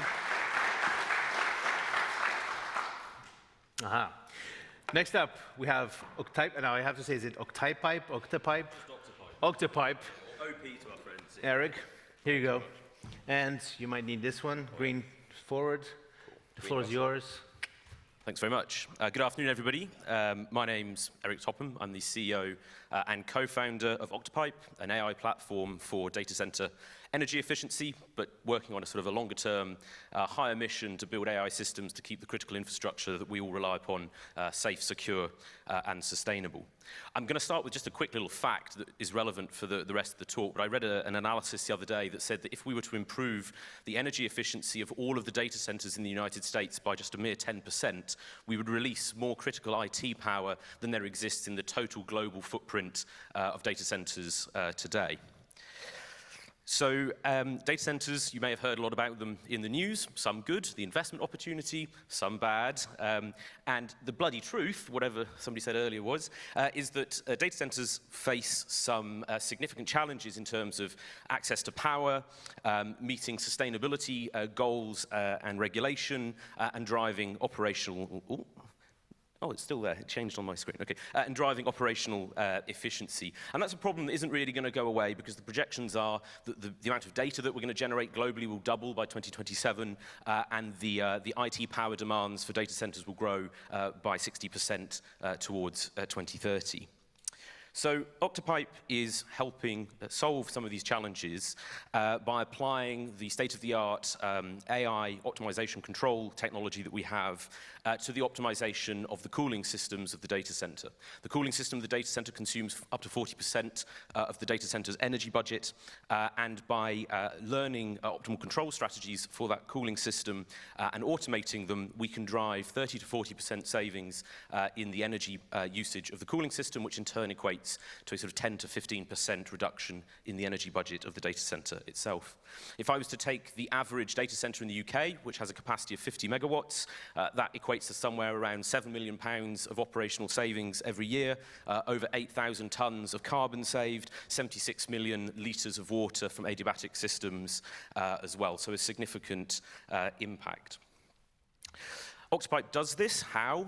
Well, OctaiPipe is an integration to the existing IoT and BMS systems inside of the data center, and we bring together the latest advances in deep reinforcement learning, federated machine learning, and language models to learn the thermodynamics of the building, the cooling system itself, and find the optimal control strategy for the management of the set points of temperature and flow of air and water within the cooling system. OctaiPipe can both deliver this through automated control directly to the master control of the cooling system, or we can have a hybrid approach where we deliver both some automated actions and some recommendations of set point change for review and approval by the operations and facility management teams that are managing the site. What is really unique about OctaiPipe is both the highly secure and collaborative nature of the system. Collaborative because we have this human-machine interaction in optimizing the cooling system management. Collaborative because we have multiple agents that both optimize, safeguard, and advise the management of the system. But really uniquely, we have a system of multi-agent collaborative learning that allows agents both within and across sites to collaborate with each other in sharing these optimal control strategies and finding globally optimum strategies amongst themselves. And those optimal global strategies are able to deliver an extra 10 to 15% performance in driving energy savings versus the comparison with agents that are trained just from a single site. So somebody at the masterclass said yesterday we should start with the end goal in mind. For us, the end goal is impact for our customers and obviously commercial success for us. So we have a commercial model, and this is really, I'm telling you this ahead of the meetings tomorrow, that is tied and calibrated to the impact that we have for our customers and the customers of our partners, which we hope you will become. We have a simple, defined, and efficient onboarding strategy that we can discuss with you tomorrow that is very repeatable, that we've deployed in the United Kingdom, Ireland, and Italy with small operators, cloud solution providers, all the way to large colo. And that was pretty much it. I think I talked over my last slide, but just to say that we really have this kind of nice end-to-end process that we can bring to you pre-packaged to discuss tomorrow and on Thursday. Thank you very much. I'm not George. You're not George. I'm not George. No. So Eric, we do have like 3 minutes for some questions. Yep, fire away. Which I open, exactly. Oh, it was super clear, was it? Nice. Yeah. So what's the triangulation, because your relationship with utilities and data centers, what's the ecosystem that is ideal for you? So today we sell direct to the operators themselves. We've built some partnerships with some of the large OEMs, so ABB, for instance.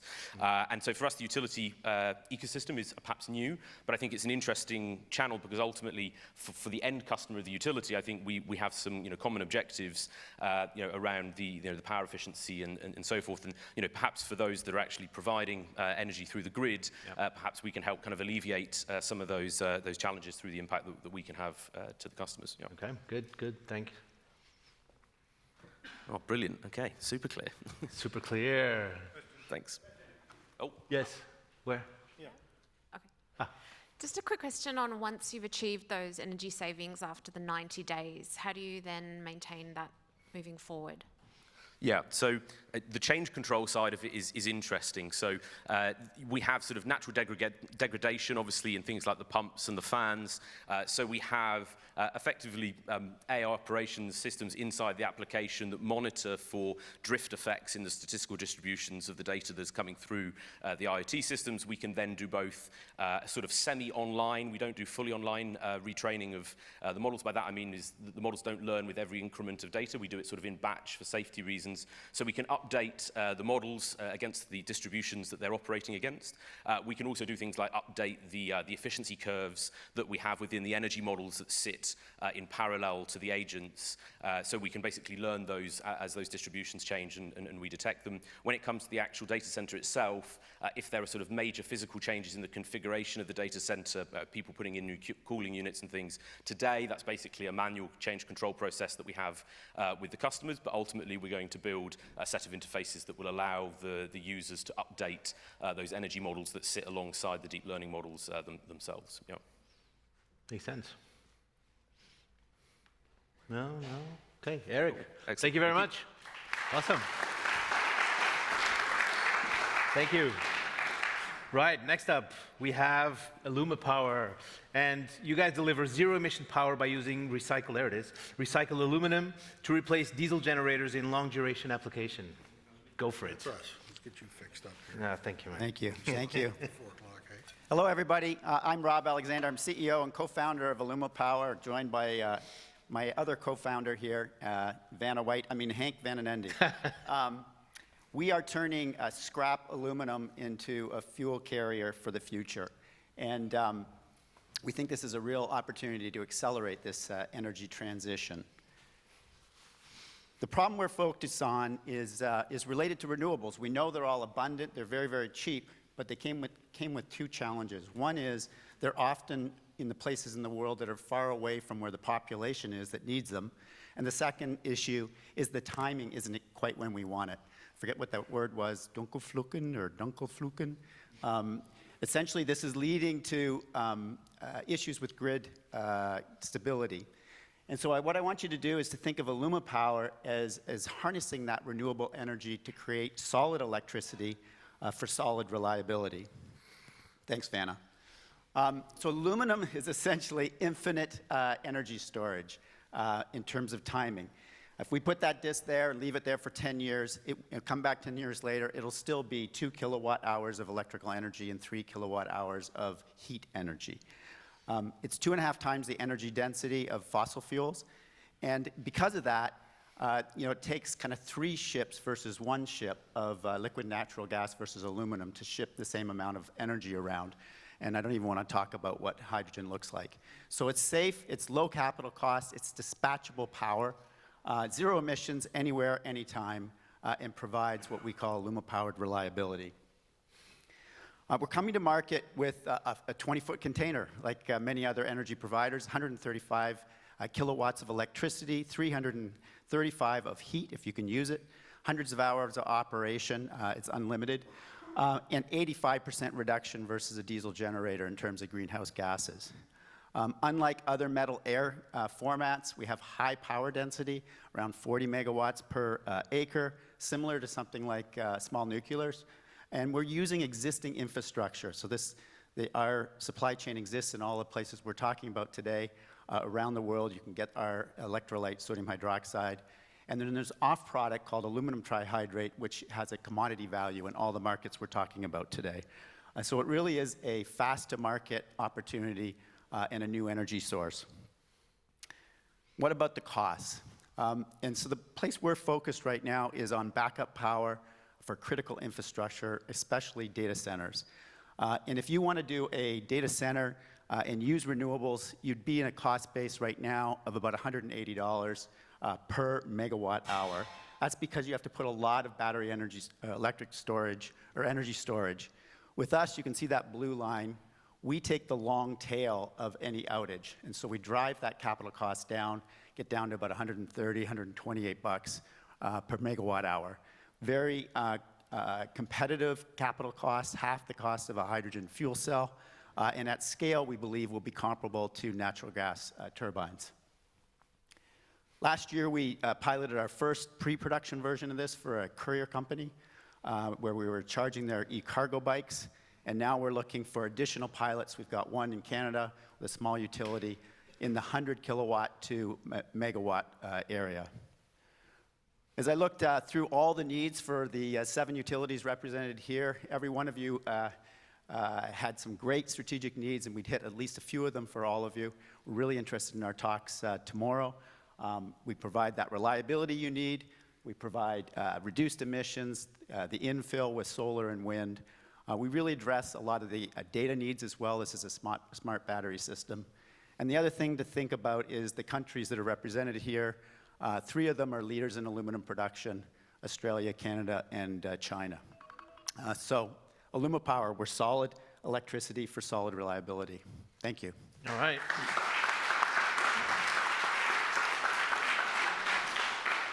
Well done, sir. Opening up for questions.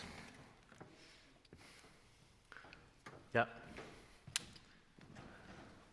Curious about how you process the scrap aluminum into the usable fuel disk. Is that something that's outsourced? Yeah, we're working with one of the largest players in the world, very active here in Australia. Essentially, they already have the ability to collect that scrap, and then it's just a casting process. We remelt it, but we can use dirtier scrap than they typically would be using. So they're already picking it up at these sites. Some of it's not getting used in this way, and we provide a higher value use case for that. So tapping into the existing infrastructure to start to recast and form those disks.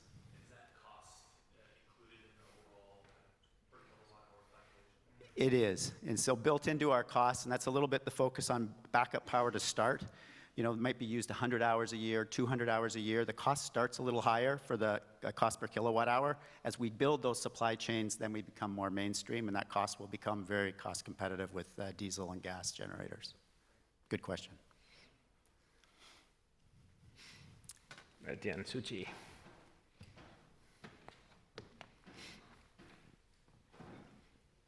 Suchi from Origin. Just wondering if you can talk a little bit about the self-discharge and how that compares to other long-duration storage options. I'm sorry, I didn't hear what the challenge piece? Can you just talk about self-discharge? Oh, self-discharge.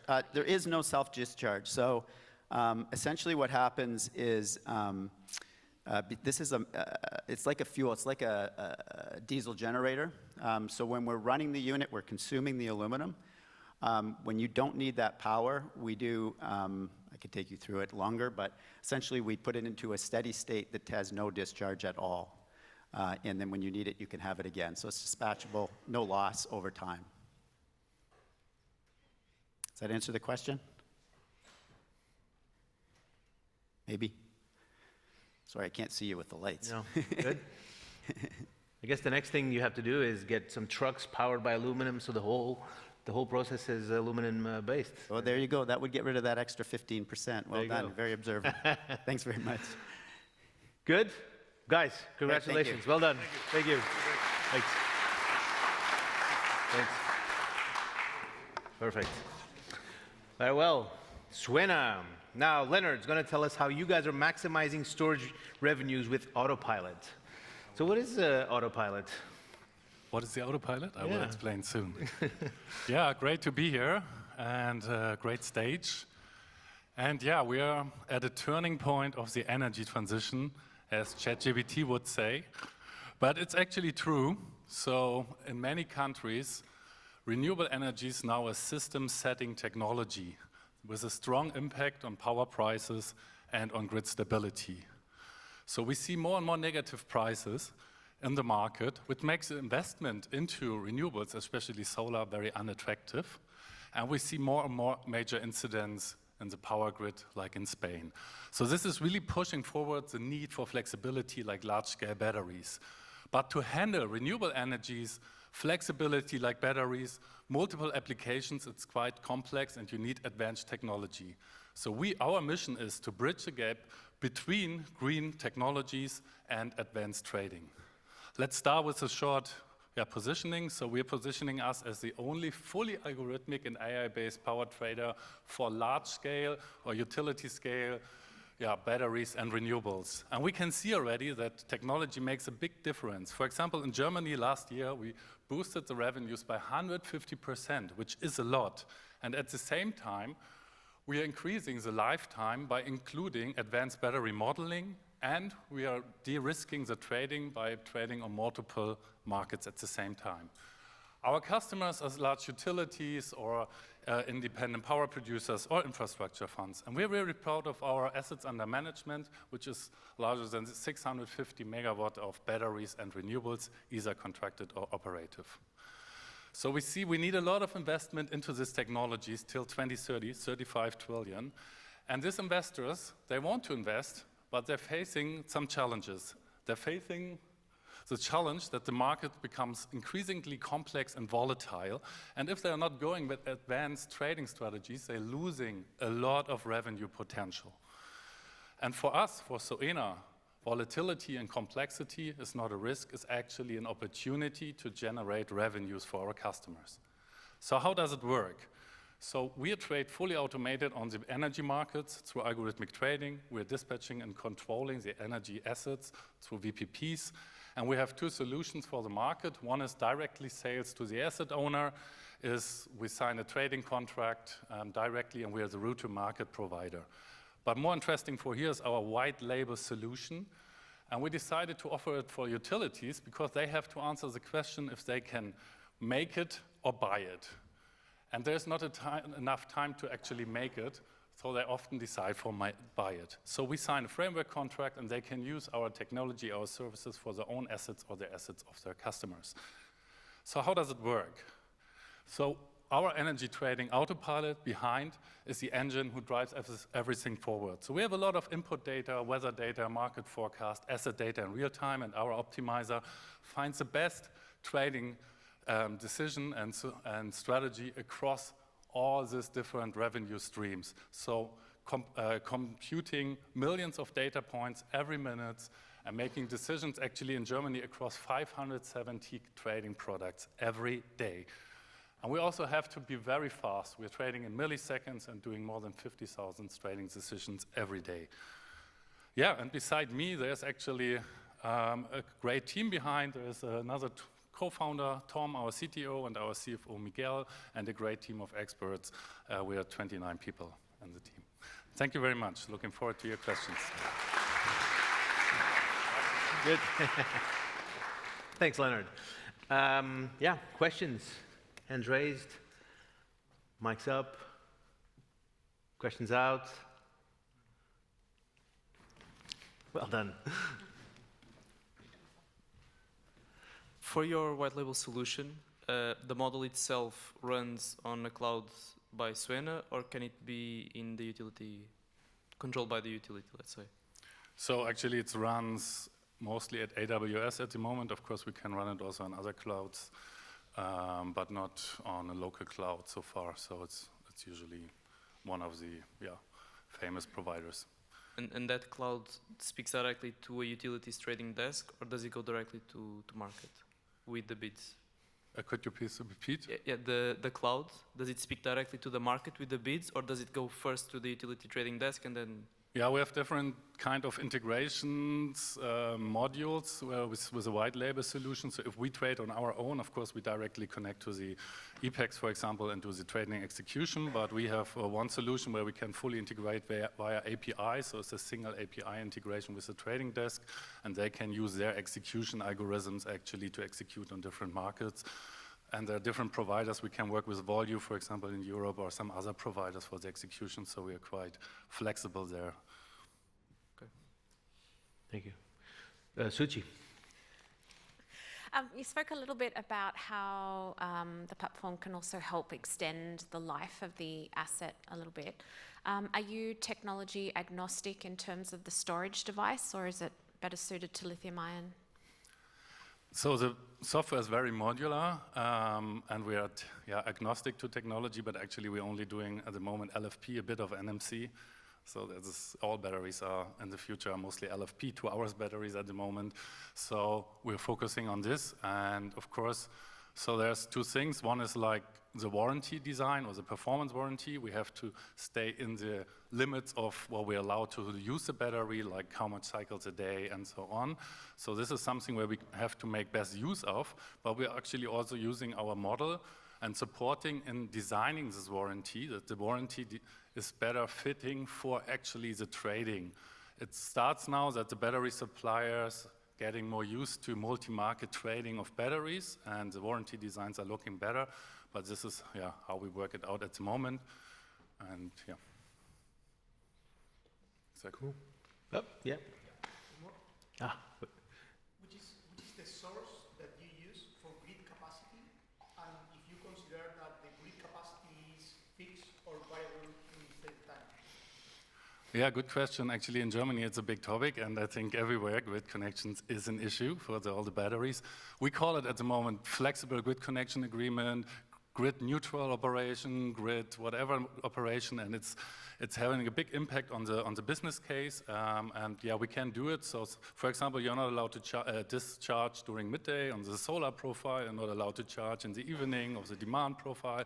This works, but then the business case is, of course, a bit worse. So it's really important to have something stable for the investment decision. But this is something we're looking into at the moment a lot. Yeah, and it's possible with our optimizer to solve it. And we still have one more question. Oh, yes. Just wondering if your platform has capability in the forecasting of prices or demand, or is that taken as an input into the platform from external sources? Yeah, good question. Thanks. Actually, so we do a lot. We buy forecasts, we build forecasts, we develop them, different strategies there. So you can just use an API to integrate forecasts, your own forecast, or even from other providers. And of course, we're also providing some forecast. For example, in Germany, the continuous intraday, there we're working a lot on our own forecast, but it's flexible. So yeah, can use any forecast. Leonard, thank you very much. That was good. Thank you. Very well. Next up, Energiot IoT or Energiot devices. Maeve is going to tell us how they're introducing self-powered IoT sensors for electric grids that eliminate battery maintenance and provide continuous monitoring insights. Green button. Yes. Maeve, stage is yours. Okay. Hi, my name is Maeve Casey. I'm here with Energiot. We are based in Barcelona, Spain. And I'm here to talk to you about our self-powered dynamic line rating sensors. And so grid operators today are running into an issue as demand is increasing. The aging infrastructure is being pushed to its limits. And the traditional way of monitoring or managing line capacity depends on a static line rating that often incorporates the most extreme weather conditions. So we're talking about the most sunny and hot days. However, this means that on cooler days or cooler and windy days that grid operators are underutilizing existing capacity on their grids. And so speaking to some of you throughout this event, I've realized that many people don't understand dynamic line rating. So an analogy would be if a road was set to about 20 kilometers per hour or something based on traffic and very bad weather conditions. But then when it was sunny out and there was no traffic, you could safely ride it at 80 kilometers an hour, something like that. That would be a bad rating. So that is where dynamic line rating comes in, and our sensors can help with that. All right, so is this, oh, no. Sorry, that was supposed to be all for that line. Okay, so our solution is built around a self-powered IoT sensor, and what really sets us apart is our piezoelectric energy harvester. And this allows us to reduce maintenance needs and extend operational life. And our sensor is able to provide multi-sensor capabilities, as you can see in this photo here. And we are able to adapt it to different use cases, which makes it lightweight and cost efficient. And one of our new use cases is it can be deployed on HTLS lines. We are about to deploy this on a line in Belgium, and this will be one of the first use cases of its kind for dynamic line rating on HTLS lines. Okay, and so what you get out of this, we are both a hardware and a software solution, but the software that you receive is based on what you are looking for. So we can provide a dedicated UI platform. However, if you want more control of your data, we are able to provide you with the raw data, and you are able to integrate that into your own SCADA systems using customizable APIs. And so today we are focused on dynamic line rating, but I would like to highlight some of the other use cases that we have deployed with our partners throughout Europe and throughout the world. Some of the other use cases you can see here are also smart monitoring of substation assets, which enables predictive maintenance of transformers and other substation equipment, and also bird deterrence and bird detection and deterrence. That prevents electrocution and power outages caused by wildlife. And what we are looking for with the utilities here is to create a pilot that will validate our dynamic line rating and show you the benefits of the cost-saving benefits and the increased capacity that is available on your lines. Okay, that will be all. Hey, thank you. Well done. Yes. Right, so we still have a few minutes for Q&A. Questions, and have technical support. There you go. Yeah, just in case. Questions that you might have for Energiot. Now I know how to say it. Yes.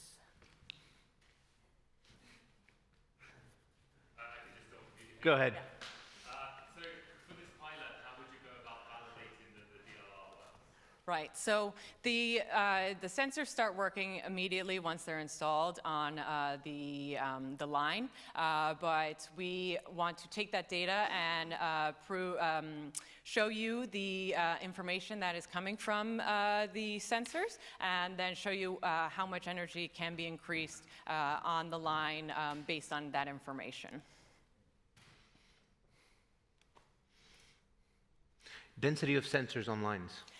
So that really depends on what the granularity of data that the grid operator is looking for.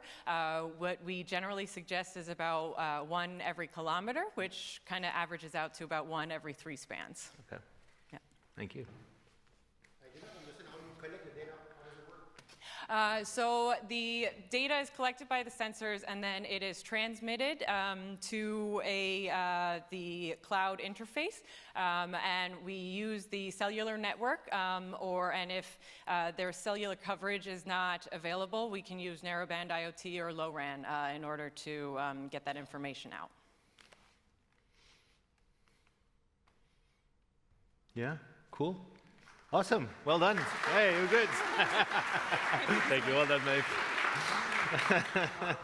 Moral support is very important. You'll be surprised.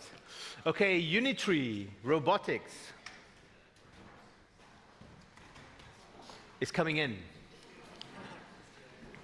So, Hui, show us what it's all about.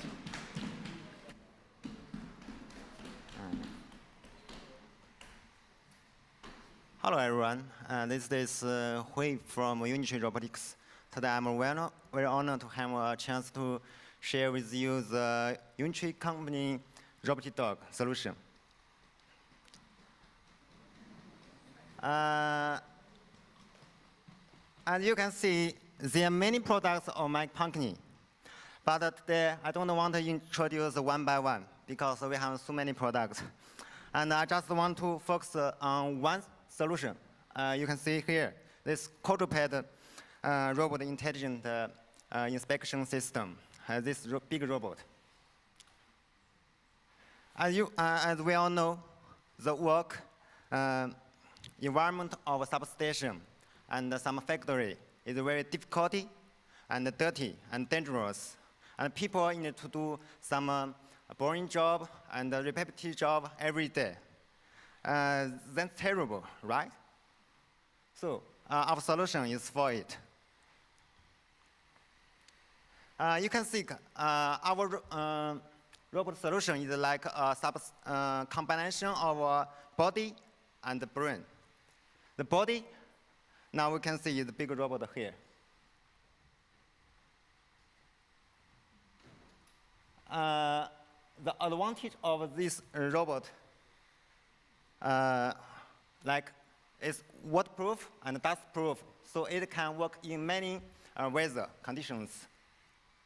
The payload of this dog about 40 kilo or 80 kilo. Later I will show you. And this dog also can work in any terrains.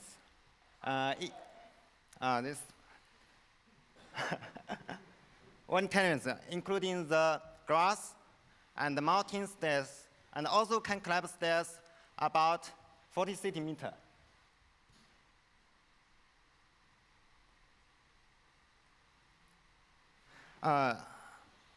Now we can see this is the brain of the robotic system. If you have this system, you don't need to let your workers to work outside. Just stay in your office to see the status of robot dog and to see the conditions of your factory. Just stay in your office is okay. And the job of this dog is to identify these industrial instruments. And also can use the thermal camera to detect the temperature. And you can also install another sensor, like a acoustic sensor, like some gas sensor, also mechanical arm. Okay, that's this. And we also have some true case in substation and in some factory and in some steel factory. Okay, and this is my pitch today. And our company is focused on robotic dog. We want this world better and better. Okay.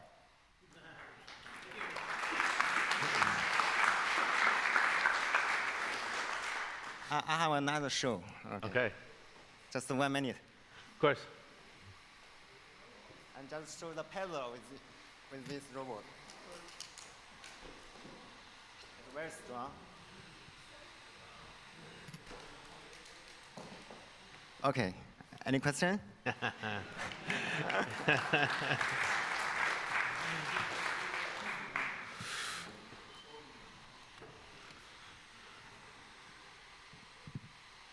Questions? Wires.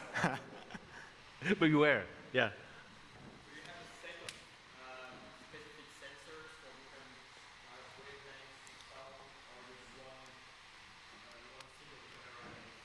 Yes, we have a sensor. This is just hardware.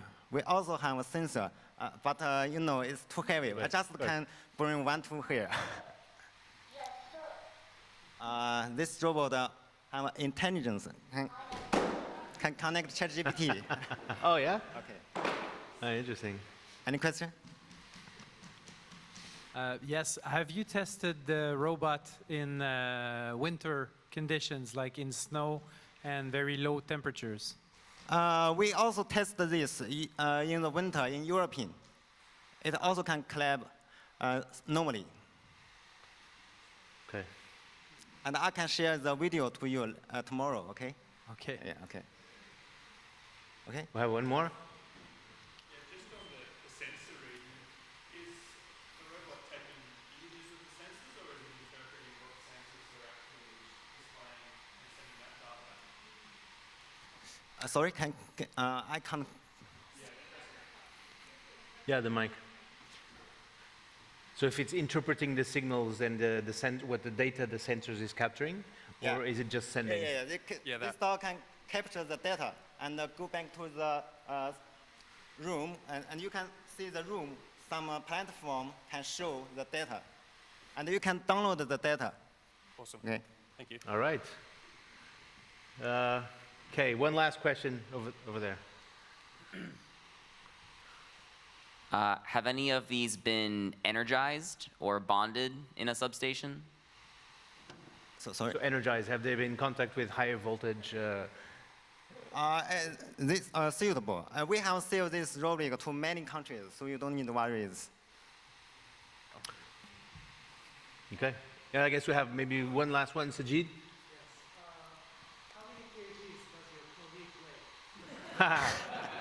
I'm not volunteering, I'm just saying. This dog kg is about 40 kg. The payload, if this dog walk, 40 kg is okay. If stand here, at 100 kg is okay. Oh, wow. So it's very strong. If I kick him, it's okay, but very stable. Okay. First, I will show you. 1 minute. Yeah. No.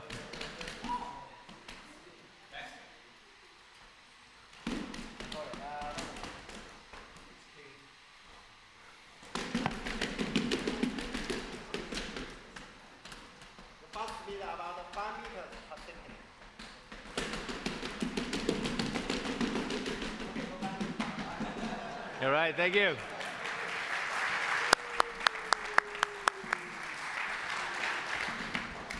Okay.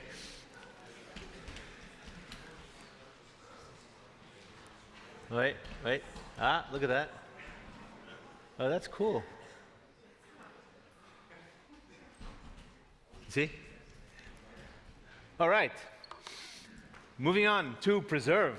Now, Cam is going to tell us how they automate underground utility mapping with 3D modeling, slashing survey time and costs while improving construction safety. Cam, the floor is yours. Hi, everyone. I'm Cam, founder and CEO of Prezerv. Prezerv is the 3D Google map of the underground. Over the past 2 decades, tech companies have mapped our streets, but nothing has been done to map what's underground. That's where our water, electricity, gas, internet infrastructures are. At Prezerv, we are focused on accelerating utility projects through innovations in 3D mapping of the underground.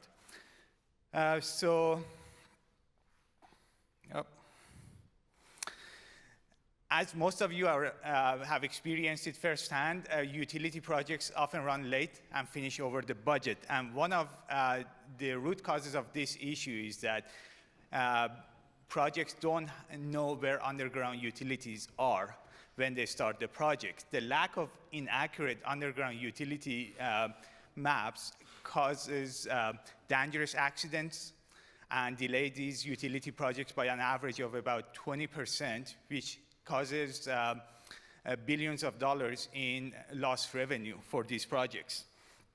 So what do we do for utility maps today? Most of the projects rely on outdated historical records. And these these records are not only incomplete, but they're also two-dimensional. They lack the critical depth information. So since projects are in the dark, they start digging random holes throughout the site, searching for pipe, which is very slow, expensive, and at the end, ineffective. So at Prezerv, we are creating automated 3D digital twin of the underground to help our customers finish their projects on time. And how do we do it? We use data from top-tier commercially available phase array radar scanners. This is a picture of the unit we use in our operation. At every hour of operation of this equipment at 40, 50 kilometers per hour, you would generate 5 billion images like this. These are electromagnetic signals in time-frequency domain. And they are very challenging to interpret, and we simply don't have enough humans to analyze what an hour operation of this device generates. So that's why over the past 3 years, we've developed a disruptive AI technology that interprets these electromagnetic signals and convert them into a 3D model of the underground more accurately than any technicians can. So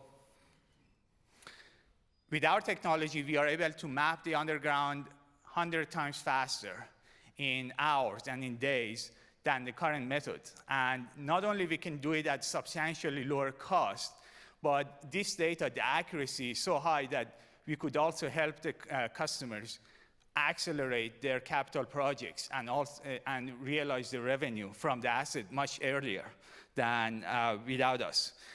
So we started the journey in 2021, and we've been doing projects for utilities, cities, and also construction companies over the past year. And I would love to visit your city and work with you on a pilot so you could evaluate our product yourself. My goal is to make it simple and easy for you. The first step is planning. you could go to our website, create an order for the map, and once we receive that, we'll have the site scanned in 1 or 2 days, and you will receive the map shortly after. So I know I'm running out of time, and I'll stop here. Thank you for your enthusiasm. Thanks. Excellent. Question time. Opening up to, we'll have one at the end, then we'll have one here. Cam, super cool. Thanks for the presentation. Curious, so you're getting plan and profile depth, right? Are you relying on the historical information for utility type? District energy, chilled water, hot water, natural gas. What's your methodology for that in the map development? We are actually started characterizing the underground pipes. It's still in the pilot phase, but we can actually determine the type of materials that the pipe is made out of. And every utility type has a unique signature, which our tech is detecting. Cool. Cool. Ivan. Ivan from CLP. What is the maximum depth that can be detected, and how well is the resolution? For example, how many power cables specifically, or whether it's telecom cable, water pipe, drainage? Yeah, exactly. Right. So the maximum depth is typically, we've seen up to 10 meters deep, and those are cases where a utility was built and then somebody built a bridge over the existing road at some point, so they actually added depth. So that's kind of, we normally don't go that deep. And your second question was regarding?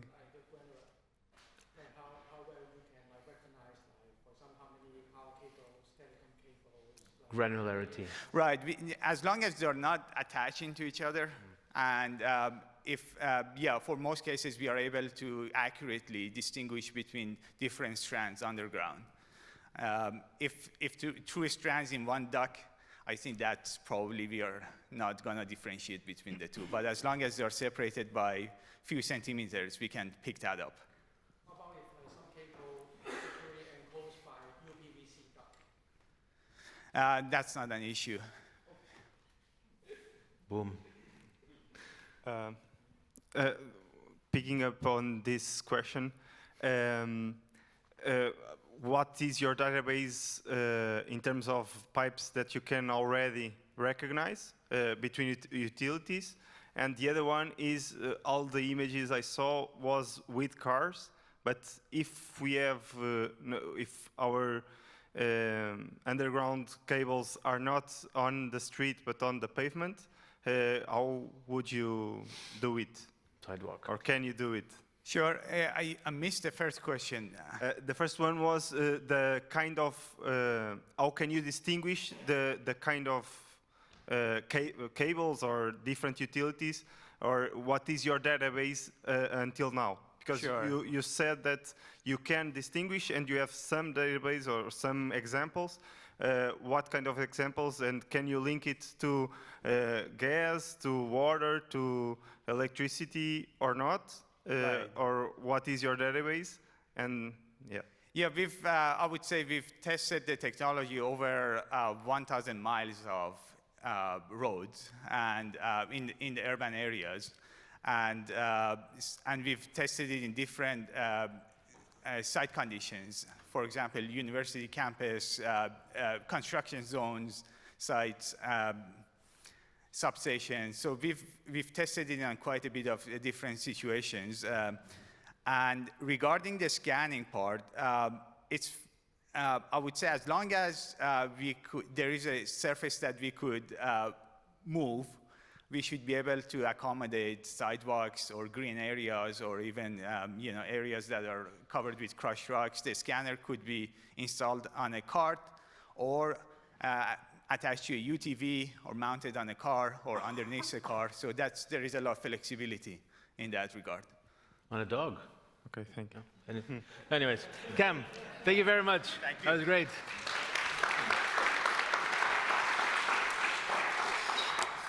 Very well. Before last, we have third equation, and Greg is going to tell us how they're introducing network exchanger. Well, this is awkward. No, I'm not. Oh. I'm going to announce our next biggest invention, wireless power at the gigawatt level. No, I'm not. I'm just kidding. Third equation, we're a bunch of engineers. There are 15 of us. I'm the CEO and the least useful person in the business. So Paul is our CTO, is there to do the real work. We are focused on the grid capacity issue. And that was triggered in our heads a few years ago when we looked at a report from National Grid that said the UK would run out of grid capacity at the distribution level by 2035. So we thought we'd try to solve that problem.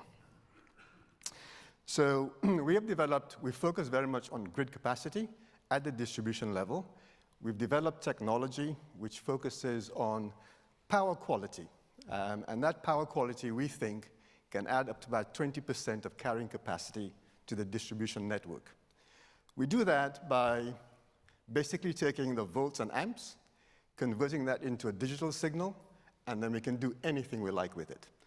So our focus at a high level is to produce a power factor of 1, volts and amps in sequence, a target voltage, no harmonics, and equal balancing between the phases of a transformer. It's not magic. We do this very quickly. We spent 5 years developing the algorithms. They work. And we think we have some uniqueness in our product. We're the only device that can do all 4 things in one. There are other solutions that are point solutions. Being able to do all 4 things in one allows us to effectively make the grid dance to our own tune. We can correct for a voltage issue on one phase. We can correct for a power factor on another. We can balance between the 3 phases. And we can do all of those things in 1 second and solve for a different problem in the next second. So we think we have an integral solution to making the grid smart. We are not a smart transformer. We do not take all the power through our solution. We just provide the power required to deliver the functions that we want to deliver. We are not a manufacturing company. We're looking to license our IP to others to make it. We're looking to include as many OEMs as possible in our ecosystem, so utilities and distribution networks can buy the product and solution from their chosen and preferred supplier. We are looking at a dual fit solution, by which we mean we can attach our solution to an existing transformer, we can install it within half a day, or we can go to an integrated solution for a new build transformer. They are 2 different use cases. We are also looking at how the device is used, not just what it does. So for example, we are looking at some machine learning that will allow us to characterize the demand response available on every given feeder in response to a voltage change. So we can take the voltage up and down, look at the resulting deviation in power, and over the course of time, statistically predict how much demand response we can get from any given feeder. That allows the utility, the operator of the device, to provide services like frequency response back to the grid. So we are looking not just what the device does, but how it could be used to ensure resilience in the grid and make sure it's operating at its optimum at all times. We are looking for a pilot solution. We've retired the technical risk with the technology, and we're in discussion primarily with ESB, our good friends Shy and Retiring over in Ireland. And we've proposed a small pilot. Hopefully they know how to use it. If you refer back to Donald's comment from the morning. And we are looking to solve some particular use cases for ESB. Demand response, resilience in the network.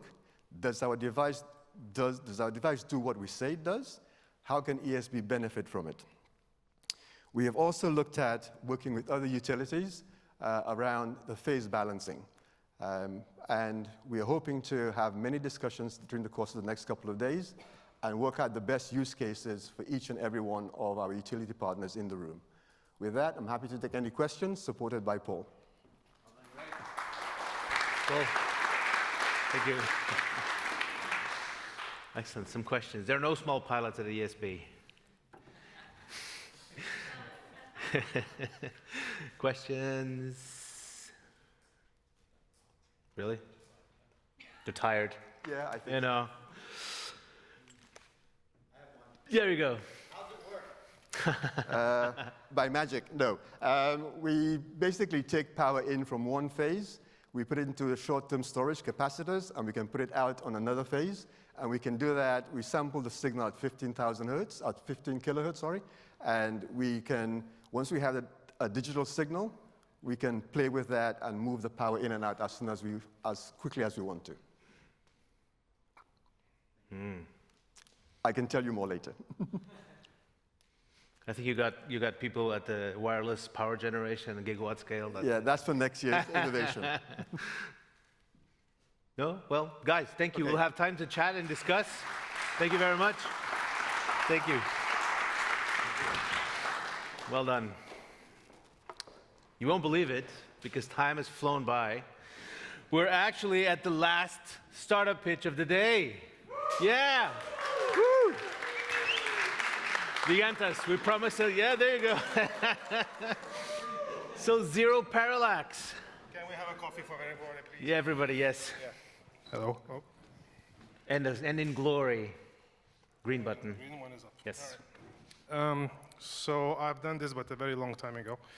So I'm a bit nervous, and I have my notes. But so my name is Gigantas. I'm a founder and a CEO of Zero Parallax Technologies. I'm here with Jonas Rodin, my partner. So we have started this company 9 years ago by developing new types of optics and electronics and edge computing systems for industrial sensing. And about 5 years ago, we have finished the development of a device together with Mitsubishi Corporation,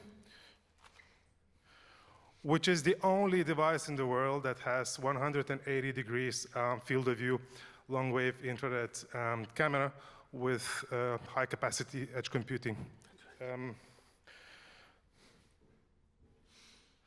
Sorry about that. So we all know substations, and we all know the problematics. I'm not going to go through these ones, because you guys know this better than us, but this is our main focus for the system. So essentially, last year, we have introduced something called Zero Tools, and it's a software suite that uses our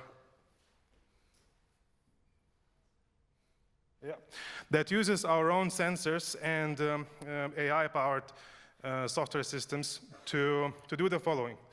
So essentially how it works, we are installing one or two of these devices around the substation. We are installing then a weather station as well. And then we tag all the assets in the substation, can be several hundred, and we start tracking the temperature of these assets. What we are looking for is time-based temperature behavior. And then we have scenarios that are triggering specific types of alerts. These alerts then inform the maintenance crews about what has been observed, what could be potential cause, and what should be the actions taken. And of course, the severity of the alert, how quickly you need to act. So traditional thermography is necessary. It's very accurate, and it is not ever going to go away. And people ask how we are different from drones and robots and people measuring temperatures. We are specializing in time-based behavior, which we are tracking 10 frames per second, 24/7, whole year round. And we are extrapolating information out of that. So what are the potential benefits of this? These are massive benefits. Somebody on the meeting from one of the utilities said, if we can reach 10% of any of these, you should have the system. So reducing maintenance costs by focusing on specific targets and doing, instead of time-based maintenance, doing condition-based maintenance, and many other benefits that you can imagine. We can talk about it on one-to-one meetings. We have already several pilots with large utility companies in Europe setting up. Some of them are working already, and we are looking forward to do more. This is how our typical pilot project looks like. That's it. Well done. No, you keep that. You keep the mic. Keep the mic Yeah, to answer sure. questions. Opening for questions.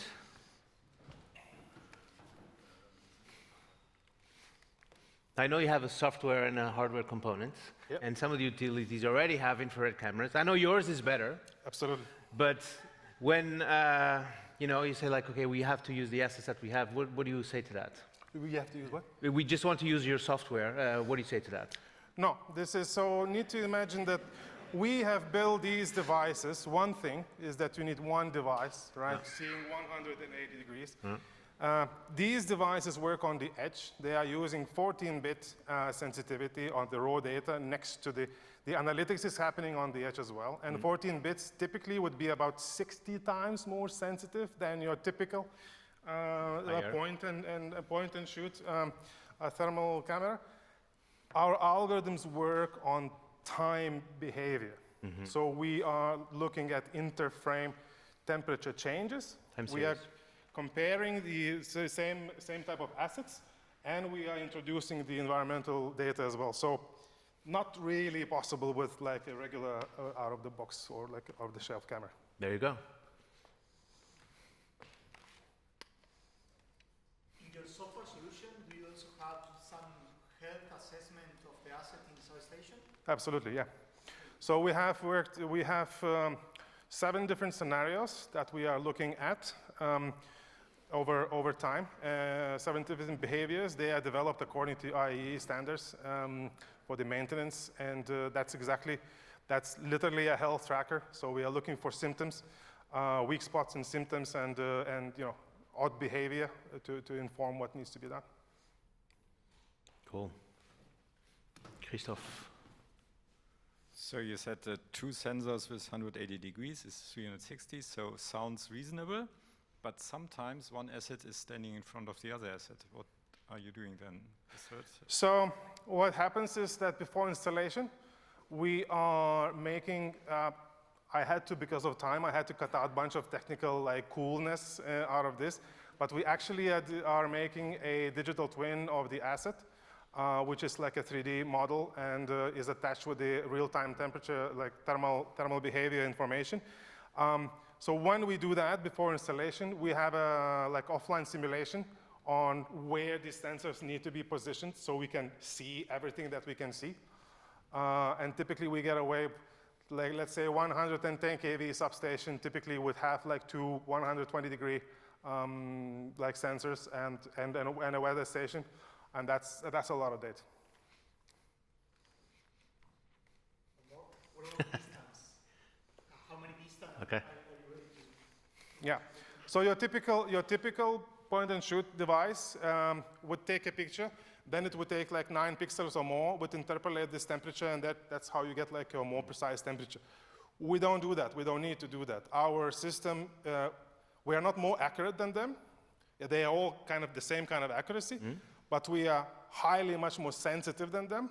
So instead of interpolating these 9 pixels, we interpolate 1 pixel over time. This means that we can extract information from a single pixel, which means much further away. So we are talking 50, 80 meters away is not a problem. That's cool. Yeah, one more. How does the rain and fog affect the accuracy? So this is a very, very good question, and this is sort of a very classical question. So what we are saying is that it's not reasonable to expect in the industrial environment and having a long distance, sometimes 5 meters to the asset and sometimes 50 meters to the asset to have the same kind of accuracy. However, as I just mentioned, we are not looking for accuracy per se, and it can deviate 1, 2 degrees. If it's rain, if it's glossy surface, or if it's moisture and so on, you will always have some kind of deviation. However, we're not using that. We are using the sensitivity. So even if it's less accurate, the changes that we are measuring interframe is going to be super sensitive. So that's another way that we are looking at measuring the black body radiation. Oh, black body, that's cool. Thank you very much. All right, Gigantes, well done. Thanks. Yes. We did it. No, we didn't do it. You did it. Well done. So I also thank you. This is great, I have to say. Not only the delivery, but it's very useful to see what potential we have in the room.